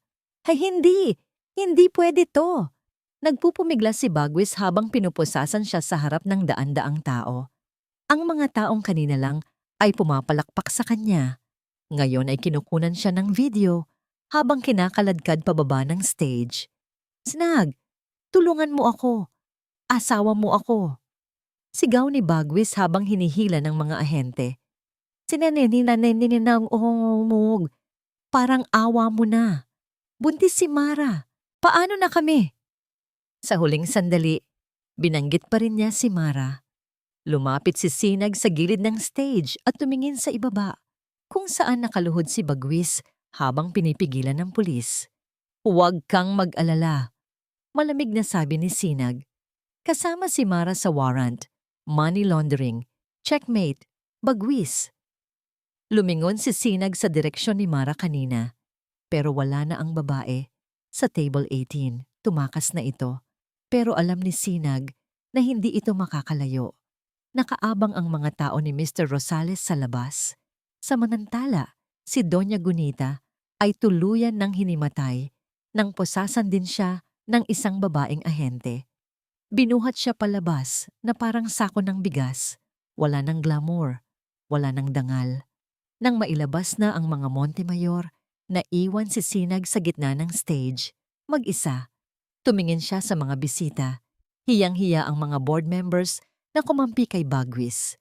Ang mga kaibigan ni Doña Gunita ay nagiiwas ng tingin. Itinaas ni Sinag ang mic sa huling pagkakataon. Pasensya na po sa abala, sabi niya. Ang boses ay puno ng dignidad. Tapos na ang palabas. Maaari na kayong umuwi. Ang Lika Organics ay mananatiling nakatayo. Pero simula bukas, maglilinis tayo ng bakuran. Ibinaba niya ang mic. Thud. Naglakad, si Sinag pababa ng stage. Dire-diretso. Hindi siya lumingon sa mga bumabati sa kanya. Hindi siya nakipagkamay. Paglabas niya ng hotel, sariwa ang hangin. Pumasok siya sa kanyang sasakyan kung saan naghihintay ang kanyang driver. Sa bahay po ba, ma'am? Tanong ng driver. Napaisip si Sinag. Ang bahay na yon ay puno ng alaala ng panloloko. Hindi, manong, sagot ni Sinag. Kinuha niya ang kanyang cellphone at nag-type ng command sa smart home system ng mansion nila sa Quezon City. System command. Lockdown mode, change access codes, deactivate biometrics for user, Bagwis and Pilar. Sa kondo ko sa Makati tayo at Manong, dagdag ni Sinag habang sumasandal sa upuan at ipinipikit ang mga mata. Huwag kang dadaan sa EDSA. Gusto ko ng tahimik na daan. Tapos na ang ingay. Habang umaandar ang sasakyan palayo sa hotel, nakita ni Sinag sa side mirror ang police mobile na sakay si Bagwis. Umiilaw ang sirena, pula at asul. Napahawak si Sinag sa kanyang dibdib. Akala niya, magiging masaya siya kapag nakita niyang bumagsak ang asawa niya. Pero wala siyang naramdamang saya. Wala ring lungkot. Ang naramdaman niya ay ginhawa. Yung pakiramdam na nabunutan ka ng tinik. Masakit noong una, dumugo ng kaunti. Pero sa wakas, wala na ang bagay na sumusugat sa laman mo. Tinignan niya ang kanyang cellphone. May isang notification mula sa bangko. Transfer complete. Balance for account ending in 99 or 1. PHP 0.0. Napangiti si Sinag. Isang maliit at pagod na ngiti. Good night, Bagwis. Bulong niya sa hangin. Sana masarap ang tulog mo sa selda. Mabaho, mainit, masikip. Ito ang unang naramdaman ni Bagwis pagmulat ng kanyang mga mata. Wala siya sa kanyang king-sized bed na may memory foam. Wala siya sa air-conditioned na kwarto. Nakaupo siya sa isang malamig na semento, nakasandal sa rehas na bakal na kinakalawang. Ang kanyang mamahaling tuxedo, na kanina lang ay hinahangaan ng lahat sa ballroom, ay gusot-gusot na ngayon at may mantsa ng kape na natapon ng isang pulis habang binabiometric siya kagabi. Hoy, Mr. President! Pang-aasar ng isang detainee na nasa kabilang sulok, isang lalaking puno ng tattoo. Pahingi naman ng investment dyan. Nagtawanan ng ibang nakakulong. Napapikit si Bagwis sa hiya. Tumahimik kayo, bulong niya. Pero walang tapang ang boses niya. Anak! Bagwis! Narinig niya ang boses ng ina mula sa women's detention area sa kabila ng hallway. Nakakapit si Doña Gunita sa rehas. Ang kanyang buhok ay sabog-sabog at ang kanyang sequined gown ay mukhang basahan na. Tawagan mo si attorney. Ilabas mo ako dito. Sigaw ng Donya. Hindi ako makahinga. Ang baho dito. Amoy ihi. Amoy mahirap. Ma, tumigil ka na please. Sagot ni Bagwis, hinihilot ang sentido. Sinusubukan ko. Lumapit si Bagwis sa desk officer. Officer, yung lawyer ko. Nandyan na ba? Nasa labas na po, sir. Kausapin niyo. Sagot ng pulis sabay bukas ng rehas sandali. Sinalubong siya ni Attorney Gatchalian, ang legal counsel ng pamilya. Attorney, thank God, sabi ni Bagwis, akmang yayakap pero umatras ang abogado. Ayusin mo na ang bail, cash, kahit magkano. Ilabas mo na kami ni Mama ngayon din. Tumikhim ang abogado at inayos ang salamin nito. Mr. Montemayor, iyan nga po ang problema. Sinubukan naming i-process ang bail bond ninyo pero ano? Nag-bounce ang lahat ng tseke, rejected ang credit cards, at ang bank accounts niyo po, frozen lahat. May court order na inilabas si Ma'am Sinag kagabi pa. Nanlaki ang mata ni Bagwis. Lahat? Imposible. Yung personal savings ko? Yung account ko sa Singapore? Lahat, sir. Flagged as proceeds of crime. Pati ang mga assets ni Doña Gunita. Napahawak si Bagwis sa pader para hindi matumba. Wala. Kahit piso. Wala. Pero attorney, desperadong pakiusap ni Bagwis. May pera pa ako. May stash ako na hindi alam ni Sinag. Tulungan mo muna kaming makalabas. Ipapangako ko sa'yo. Dodoblehin ko ang bayad. Huminga ng malalim ang abogado. Sorry Bagwis pero hindi ako tumatanggap ng pangako. At isa pa, tinanggal na ako ng Likha Organics bilang retainer. Conflict of interest kung tutulungan pa kita. Good luck na lang. Tinalikuran siya nito. Attorney, wag mo akong iwan. Sigaw ni Bagwis. Sa huli, kinailangan ni Bagwis ibenta ang kanyang Rolex watch, ang relo na regalo ni Sinag noong 5th anniversary nila, sa isang pulis sa halagang barya-barya para lang makapaglagay ng piyansa sa isang mumurahing bail bondsman. Sapat lang para sa temporary liberty nila habang dinidinig ang kaso. Pagkalabas nila ng presinto, tanghali na. Ang sakit ng araw sa balat. Walang limusin na naghihintay. Walang driver. Nag-abang sila ng taxi. Si Doña Gunita ay panay ang reklamo. Walang hiya talaga ang asawa mo. Ipapapatay ko siya. Hiyaw ng Donya habang papasakay ng taxi. Dadalin mo ako sa mansyon, Bagwis. Palalayasin natin siya. Ma, tumahimik ka muna. Sigaw ni Bagwis. Ito ang unang pagkakataon na sinigawan niya ang ina. Natahimik ang matanda sa gulat. Pero hindi sa mansyon nagpahatid si Bagwis. Sa BGC tayo, Manong. Utos niya sa driver. Kailangan niyang makita si Mara. Si Mara ang pag-asa niya. Ang kondo na tinutuluyan nito ay nakapangalan sa dummy. Kaya sigurado siyang hindi ito na-freeze ni Sinag. At nandoon ang mga alahas at cash na iniregalo niya. Pagdating sa condo building, hinarang siya ng concierge. Sir Bagwis, kayo po pala. Sabi ng staff, medyo alanganin ang tingin sa gusot niyang damit. Nasaan si Miss Mara? Nasa unit ba? Nagmamadaling tanong ni Bagwis. Naku sir, umalis na po siya kagabi pa. Mga 11:00 po ng gabi. Umalis? Saan pumunta? Diretso daw po sa airport, sir. May kasamang lalaki. At saka, ipinakuha na rin po niya ang mga gamit kaninang umaga sa movers. Parang gumuho ang mundo ni Bagwis. Lalaki? Anong lalaki? Baka driver? Hindi po, sir. Boyfriend daw po niya. Yung kalbo na maraming tattoo. Napaupo si Bagwis sa sahig ng lobby. Ang lalaking nakita niya sa litrato noon. Ang akala niya ay bodyguard. Yun pala ang tunay na karelasyon ni Mara. Iniwan siya. Tinangay ang pera. At ang anak, baka hindi naman sa kanya ang batang yon.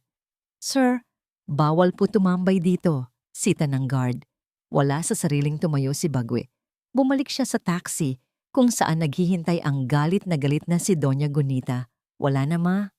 Tulalang sabi ni Bagwis. Wala na si Mara. Sabi ko naman sa'yo pokpok ang babaeng yan eh. Bulyaw ng ina. Sa mansyon tayo. Umuwi na tayo. Wala silang choice. Ubos na ang cash ni Bagwis pambayad sa taxi. Ang mansyon na lang ang pag-asa nila. Kahit mag-away sila ni Sinag, asawa pa rin siya. Bahay pa rin niya yon. Pagdating sa Quezon City, huminto ang taxi sa tapat ng gate ng malaking bahay. Sarado. Bumaba si Bagwis at pilit na binuksan ang gate. Nakalock. Manong, buksan mo to. Ako to, si Sir Bagwis. Sigaw niya habang kinakalampag ang gate.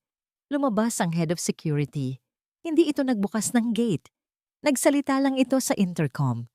Sorry po, Sir Bagwis. Mahigpit na bilin ni Ma'am Sinag. Bawal na po kayong papasukin. Anong bawal? Bahay ko to. Pamamahay ko to. Hindi na po, sir. Sagot ng guard. Nakapangalan po ang title ng lupa sa Luntian Foundation simula pa nung 1 linggo. Private property na po ito ng foundation. Trespassing na po kayo. Trespassing? Baliw ba kayo? Sumigaw na rin si Doña Gunita, kumakapit sa rehas ng gate. Papasukin niyo ako. Mga walang utang na loob. Ako ang donya dito. Biglang bumukas ang maliit na bintana sa gate. Inabot ng guard ang 2 malaking garbage bag na itim. Gamit niyo po, sir ma'am. Pinapabigay ni Ma'am Sinag. Tinapon ng guard ang mga garbage bag sa labas. Gumulong ito sa paanan ni Bagwis. Bumukas ang isa at tumambad ang mga damit niya. Mga suit, polo at sapatos. Pero hindi ito nakatupi. Pira-piraso. Ginunting, sinira. At ito po, may inabot na isang puting sobre ang guard.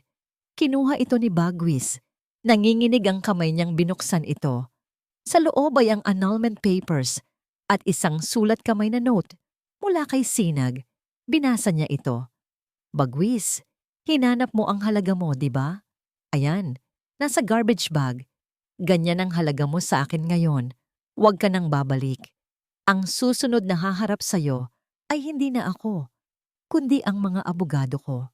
P.S. Good luck sa pagiging ama. Kung sayo man ang batang dinadala niya. Sinag. Napaluhod si Bagwis sa semento. Bumuhos ang ulan. Walang habas. Parang nakikisama ang langit sa kalunos-lunos na eksena. Basang-basa si Bagwis at si Doña Gunita sa gitna ng kalsada. Yakap-yakap ng Doña ang sarili. Nanginginig sa lamig at galit. Bagwis, gumawa ka ng paraan. Iyak ng ina.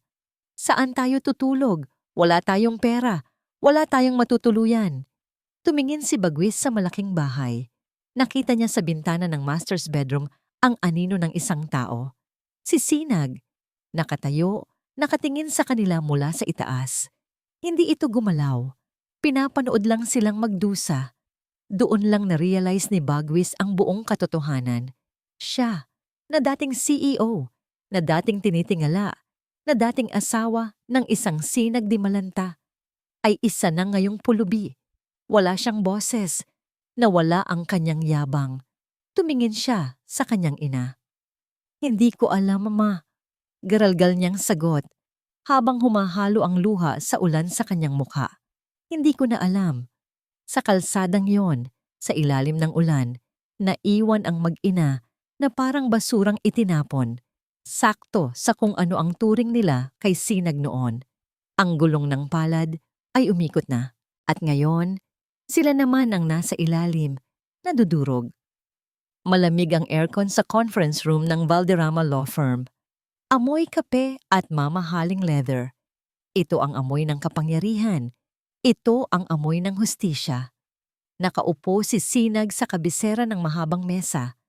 Suot niya ay isang puting power suit, malinis, walang gusot. Ang kanyang buhok ay nakapusod ng maayos na nagpapakita ng kanyang leeg at mukhang walang bahid ng puyat. Sa kabilang dulo ng mesa, nakaupo si Bagwis at si Doña Gunita. Halos hindi na makilala ni Sinag ang asawa. Ilang linggo pa lang ang nakalipas mula noong gabing iyon sa hotel, pero parang tumanda ng 10 taon si Bagwis. Payat. Nangingitim ang ilalim ng mga mata. Ang suot nitong polo ay luma at medyo maluwag, malayo sa mga tailored suits na dati nitong isinusuot. Si Doña Gunita naman ay tahimik, pero ang mga mata ay puno ng lason. Wala na ang kanyang mga alahas. Ang mga kamay niya ay nanginginig, marahil ay dahil sa withdrawal sa pagsusugal o sa galit. Magsimula na tayo. Basag ni Attorney Lacan sa katahimikan. Inilapag niya ang mga dokumento sa gitna. Nandito tayo para sa final settlement ng annulment at separation of properties. Tumingin si Bagwis kay Sinag. Ang mga mata nito ay namumula. Sinag... Tawag ni Bagwis. Ang boses niya ay garalgal. Parang boses ng taong matagal nang hindi umiinom ng tubig. Kailangan ba talaga nating umabot sa ganito? Pwede naman nating pag-usapan to sa bahay, di ba? Asawa mo pa rin naman ako. Hindi kumurap si Sinag. Tinitigan niya si Bagwis ng diretsyo. Walang emosyon. Parang nakatingin lang siya sa isang pader. Wala na tayong bahay, Bagwis. Kalmadong sagot ni Sinag. At sa papel na lang kita asawa. Pagkatapos ng araw na ito, kahit sa papel, burado ka na. Pero mahal kita. Biglang sigaw ni Bagwis. Tumayo ito at akmang lalapit, pero hinarang siya ng security guard ni Lacan. Sinag, maniwala ka. Nagkamali lang ako. Nabulag ako. Si Mara, ginamit niya lang ako. Ikaw ang mahal ko. Ikaw ang kasama ko sa hirap at ginhawa, di ba? Nangako tayo sa altar. Napangiti ng mapait si Sinag. Altar? Ang lakas ng loob mong banggitin ng Diyos ngayon. Nasaan ang pangako mo noong nilulustay niyo ng nanay mo ang kumpanya? Nasaan ang pangako mo noong hinihimas mo ang tiyan ng ibang babae? Sinag, please. Lumuhod si Bagwis. Sa makintab na sahig ng opisina, lumuhod ang dating presidente ng kumpanya. Umiiyak. Patawarin mo ako. Kahit wag mo na akong balikan bilang asawa, tulungan mo lang kami. Wala kaming matirhan. Gutom na kami. Kahit trabaho lang. Kahit janitor sa kumpanya. Tatanggapin ko. Maawa ka. Tinitigan ni Sinag ang lalaking nakaluhod. Dati, ang makita si Bagwis na nasasaktan ay ang pinakamasakit na bagay para kay Sinag. Dati, ibibigay niya ang lahat para lang punasan ang luha nito. Pero ngayon, wala. Wala siyang naramdamang awa. Wala ring galit. Para siyang nanonood ng isang pelikula na hindi maganda ang acting. Tumayo ka dyan. Utos ni Sinag. Malamig. Nakakahiya ka. Dahan-dahang tumayo si Bagwis, pinupunasan ang sipon at luha.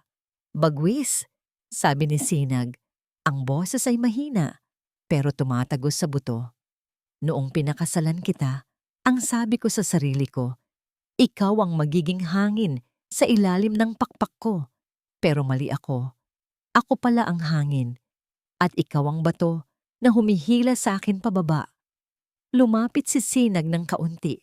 Sapat lang para maamoy niya ang asim ng pawis ni Bagwis, ang amoy ng pagkatalo. Binigyan kita ng pakpak, Bagwis, dagdag ni Sinag. Binigyan kita ng posisyon, ng pangalan, ng kapangyarihan. Pero anong ginawa mo? Pinili mong lumipad pababa. Pinili mong bumagsak sa putikan. Kaya huwag mo akong sisishin kung nasaan ka ngayon. Ginusto mo yan. Napaka-impostora mo. Biglang sumugod si Doña Gunita. Hindi na nakapagpigil ang matanda. Hinampas niya ang mesa. Huwag kang magmalinis, Sinag. Sigaw ng Donya. Nanlilisik ang mga mata. Kung hindi dahil sa anak ko, walang papatol sa'yo. Sino ka ba? Anak ka lang ng labandera. Ginamit mo lang din ang anak ko para magkaroon ng apelyidong presentable. Huminga ng malalim si Sinag. Tumingin siya kay Attorney Lacan. Attorney, pakilabas ang basura. Utos ni Sinag. Ano? Sigaw ng Donya. Tinawag mo akong basura? Oo, sagot ni Sinag, diretso sa mata ng biyenan. Dahil ang tao, kapag walang dangal, basura ang tawag doon. Security, ilabas niyo sila. Hinawakan ng mga guard ang mag-ina. Nagpupumiglas si Doña Gunita, nagsisisigaw ng mga mura habang kinakaladkad palabas. Si Bagwis naman ay parang lantang gulay, nakatingin lang kay Sinag habang inilalayo. Ang kanyang mga mata ay puno ng pagsisisi, pero huli na ang lahat. Nang sumara ang pinto, bumalik ang katahimikan sa kwarto. Napaupo si Sinag, napahawak siya sa kanyang noo. Okay ka lang, Sinag? Tanong ni Lacan. Inabutan siya ng tubig. Uminom si Sinag. Pagbaba niya ng baso, may maliit na ngiti sa kanyang labi. Okay na okay ako, Lacan, sagot niya. Pakiramdam ko, nakahinga ako ng maluwag sa unang pagkakataon sa loob ng 10 taon. Kinuha niya ang ballpen. Binuksan ang dokumento sa huling pahina. Annulment decree. Final agreement. Walang pag-aalinlangan, pinirmahan ni Sinag ang papel. Sinag di Malanta. Wala na ang Montemayor. Tumayo siya. Salamat, attorney. Ipadala mo na lang sa akin ang kopya. Lumabas si Sinag ng building. Tanghali na naman. Pero hindi na masakit ang sikat ng araw. Masarap ito sa balat. Naglakad siya sa sidewalk ng Makati. Ang daming tao, ang daming sasakyan. Ang buhay ay patuloy na umaagos. Tumigil siya sa tapat ng isang sewer grate sa gilid ng kalsada. Dumukot siya sa kanyang bulsa. Inilabas niya ang isang bagay na kanina pa niya hawak, ang kanyang wedding ring, ang tunay na singsing, ginto. May maliit na diamante.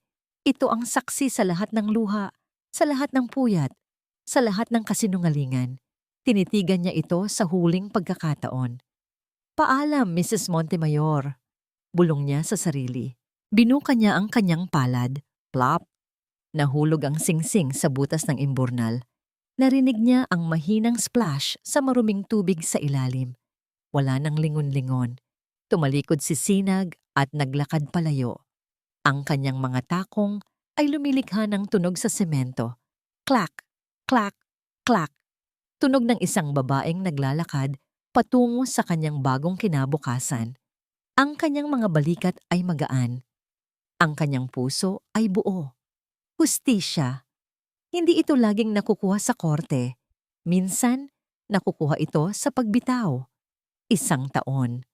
Mabilis palang lumipas ang panahon kapag hindi ka na nakikipagbuno sa sarili mong tahanan. Nakatayo si Sinag sa likod ng entablado ng Grand Ballroom ng Manila Hotel. Ibang hotel ito kumpara sa pinangyarihan ng public execution ni Bagwis noon. At ang okasyon ngayon ay hindi tungkol sa paghihiganti. Please welcome the founder and CEO of Lika Organics and the chairperson of Sinag ng Pag-asa Foundation, Ms. Sinag Di Malanta. Masigabong palakpakan. Huminga ng malalim si Sinag. Inayos niya ang kanyang simpleng beige na blazer. Wala na ang mabibigat na gowns. Ang suot niya ngayon ay komportable, magaan, at professional. Paglabas niya sa stage, sinalubong siya ng daan-daang kababaihan, mga single moms, mga biktima ng domestic violence, at mga aspiring entrepreneurs. Ito ang bago niyang pamilya. Magandang hapon po sa inyong lahat, panimula ni Sinag. Ang boses niya ay buo at masaya. 1 taon na ang nakalilipas, akala ko tapos na ang buhay ko. Nawala ang pamilyang inakala kong akin. Nawala ang bahay na pinundar ko. Akala ko, nasa dulo na ako. Tumingin siya sa audience. Nakita niya ang mga mata nilang puno ng pag-asa. Pero na-realize ko, ang dulo pala ay simula ng bagong kabanata. Patuloy niya. Huwag kayong matakot magsimula muli. Dahil kapag inalis mo ang mga taong humihila sa iyo pababa, saka ka lang talaga makakalipad ng mataas.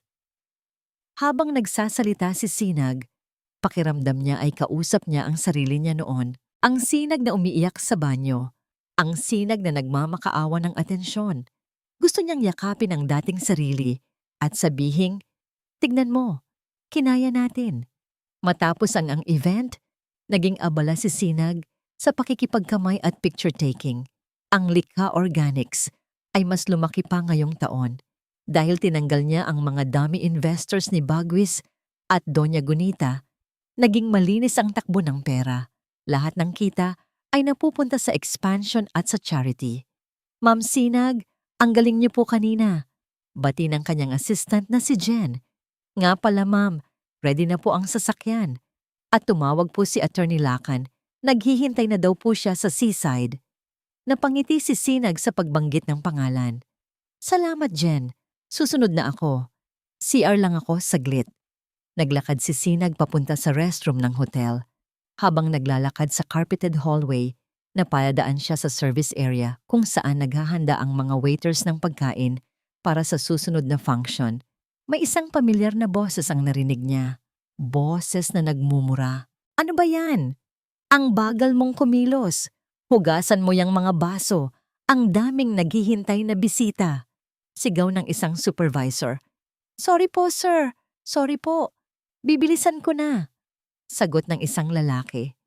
Napahinto si Sinag. Ang boses na yon, garalgal, pagod, at walang buhay.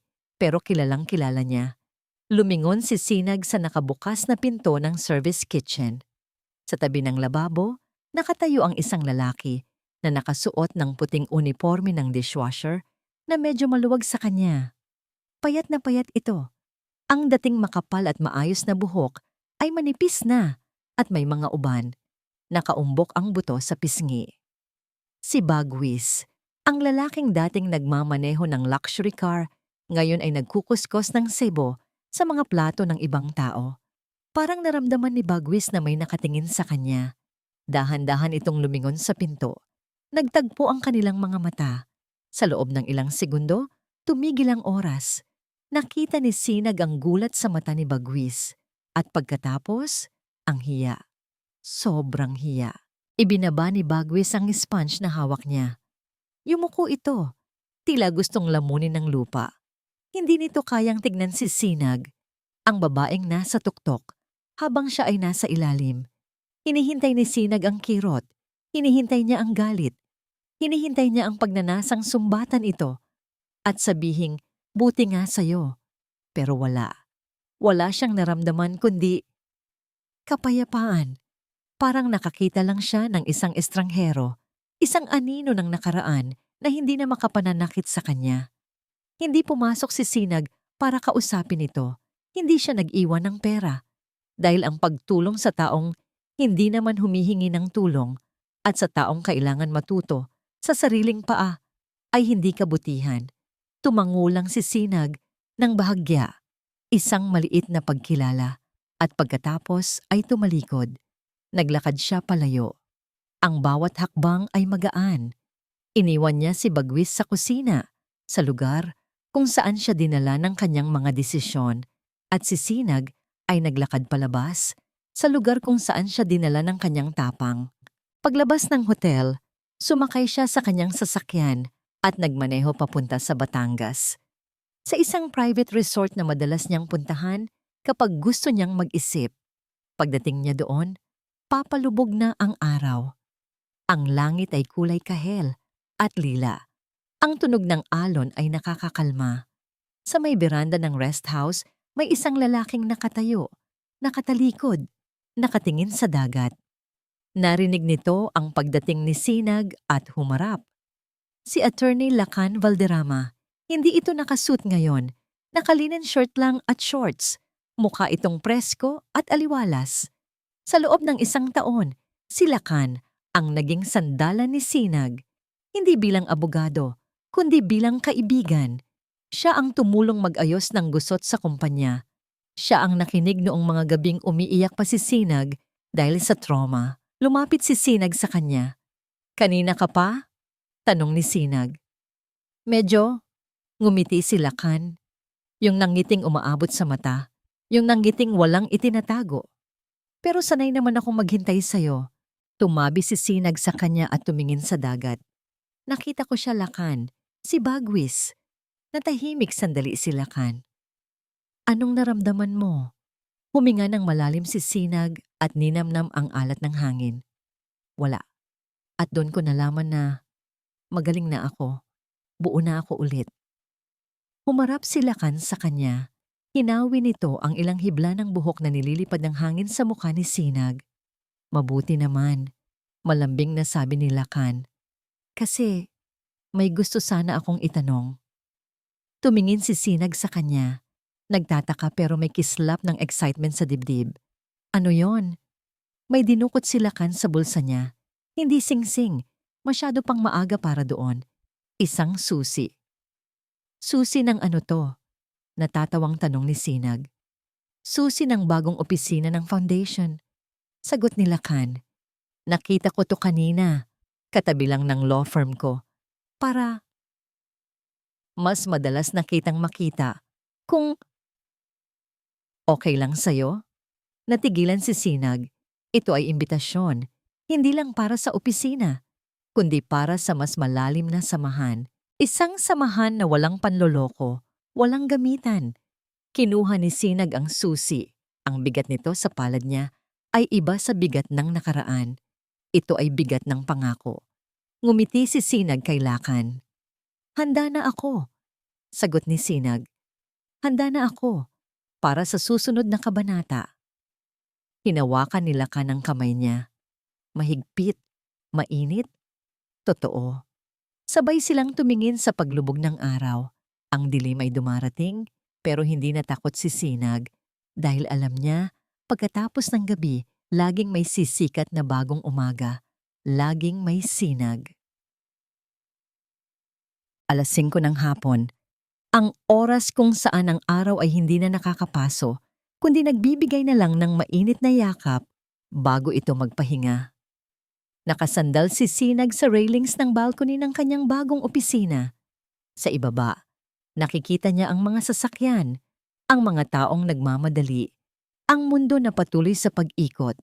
Pero dito sa taas, tahimik, payapa. Hawak niya ang isang pen at ang kanyang lumang journal. Ang journal na ito ay saksi sa mga gabing basa ng luha ang mga pahina. Pero ngayon, ang tinta na lang ang dadaloy. Sinimulan niyang magsulat. Hindi para kay Bagwis, hindi para sa mundo, kundi para sa babaeng matagal niyang kinalimutan, ang sarili niya. Para kay Sinag, isinulat niya. "Naalala mo ba Noong gabing nakita mo ang litrato nila, pakiramdam mo, gumuho ang langit. Pakiramdam mo, isa kang gusaling tinibag, walang silbi, durog, at tinatapakan. Inisip mo noon na, baka kulang ka, baka hindi ka sapat, baka kaya ka niloko, ay dahil masyado kang naging abala sa pagbibigay, na nakalimutan mong magtira. Huminto sandali si Sinag. Tumingin siya sa kanyang refleksyon sa glass door. Nakita niya ang isang babaeng may mga linya na sa mukha, may mga pilak na sa buhok, pero ang mga mata ay buhay na buhay. Pero nagkamali ka, Sinag. Patuloy niya sa pagsusulat. Hindi ka kulang. Sobra ka. Sobra ka magmahal. Sobra ka magtiwala. At ang pagkakamali mo lang ay ibinuhos mo ang lahat ng sobra na yon sa mga taong kulang ang pagkatao. Habang nagsusulat siya, nag-flashback sa kanya ang mga eksena ng nakalipas na taon. Nakita niya ang sarili niya na nagpipirma ng mga tseke para sa mga scholar ng foundation. Ang mga ngiti ng mga babaeng dating biktima ng karahasan na ngayon ay may sarili ng negosyo ng sabon at handicrafts. Ang tagumpay pala ay hindi nasusukat sa laki ng bahay o sa kinang ng singsing. Bulong ni Sinag habang isinusulat ito. Nasusukat ito sa dami ng beses na nadapa ka, pero pinili mong tumayo at ayusin ang korona mo. Bumukas ang pinto ng opisina. Pumasok si Lakan. May dala itong 2 tasa ng mainit na tsokolate. Busy ka? Tanong ni Lakan. Inilapag ang tasa sa tabi niya. Nagsusulat lang. Ngiti ni Sinag. Tinitigan siya ni Lakan. Sa mga mata nito, nakikita ni Sinag ang respeto. Hindi siya nito tinitignan bilang trophy wife o bangko. Tinitignan siya nito bilang kapantay, bilang partner. Alam mo, sabi ni Lakan, sumandal din sa railings. Ang ganda ng sunset ngayon, kulay ginto. Tumingin si Sinag sa langit. Oo nga, pero alam mo kung anong mas maganda? Ano? Yung alam mong bukas, sisikat ulit yan. Kahit anong mangyari ngayong gabi, may umagang darating. Hinawakan ni Lakan ang kamay niya. Walang salita. Presensya lang. At sapat na yon. Bumalik si Sinag sa kanyang journal nang umalis sandali si Lakan para sagutin ang telepono. Isinulat niya ang huling talata. Sa mga peklat na iniwan ng kahapon, salamat. Kayo ang patunay na naghilom ako. Sa galit na naramdaman ko noon, paalam. Wala ka ng espasyo sa puso ko. At sa Sinag na humaharap sa salamin ngayon, ipinapangako ko, hinding-hindi na kita pababayaan. Isinara niya ang journal. Hangin. Sariwang hangin. Dati, ang pangalan niyang Sinag ay parang irony. Siya ang Sinag, pero siya ang nauubusan ng liwanag dahil ibinibigay niya lahat sa iba. Si Bagwis ang nagnanakaw ng kinang niya. Pero ngayon, naibalik na ang balanse ng kalikasan. Tumunog ang cellphone niya. Isang text mula sa bangko, hindi tungkol sa pera, kundi isang reminder para sa schedule niya bukas. Grand opening of Likha Organics International Branch. Napangiti si Sinag. Mula sa pagiging niloko, ngayon ay pang-international na. Tinawag siya ni Lakan mula sa loob. Sinag! Sinag! Ready na ang dinner reservation natin. Tara na! Susunod na! Sagot ni Sinag. Huminga siya ng malalim sa huling pagkakataon. Tumingin siya sa papalubog na araw. Ako si Sinag! Bulong niya sa hangin. Isang pangako sa sansinukob. At hindi na ako muling magdidilim para lang magliwanag ang iba. Ako ang sarili kong araw. Naglakad siya papasok, iniwan ang dilim sa labas, at sinalubong ang liwanag sa loob. At diyan nagtatapos ang kwento ni Sinag, Bagwis, at ang pagbagsak ng imperyong itinayo sa buhangin. Mga kakwento, huminga tayo ng malalim. Napakabigat ng pinagdaanan ni Sinag, pero napakaganda ng kanyang pagbangon. Ano ang aral na baon natin ngayong gabi? Simple lang, huwag mong hayaang gawing basahan ng iba ang pagmamahal mo. Madalas, tayong mga nagmamahal, tayo ang nagiging bulag. Ibinibigay natin ang lahat, pera, oras, dangal, sa pag-aakalang susuklian tayo ng katapatan. Pero gaya ng nakita natin kay Bagwis at Doña Gunita, may mga tao talagang butas na timba. Kahit anong buhos mo ng pagmamahal, hindi sila mapupuno dahil sira ang kanilang pagkatao. Ang tunay na ganti ni Sinag ay hindi ang pagpapakulong kay Bagwis.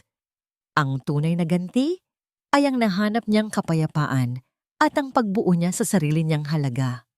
Dahil sa huli, ang happy ending ay hindi laging tungkol sa pagbabalikan o paghahanap ng bagong love life.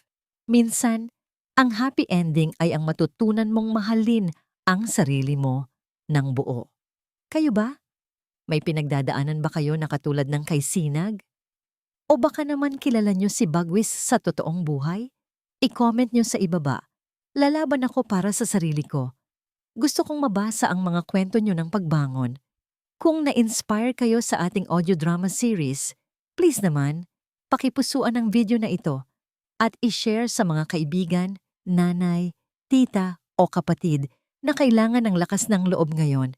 At kung hindi pa kayo nakasubscribe, mag-subscribe na at i-click ang notification bell. Marami pa tayong kwentong pagsasaluhan, mga kwentong sasampal sa katotohanan at yayakap sa inyong mga puso. Muli, ito ang inyong AI scriptwriter, nagpapaalalang, ikaw ang bida sa sarili mong kwento. Huwag kang papayag na maging extra ka lang. Pagpalain kayo ng may kapal. Hanggang sa muli. Paalam.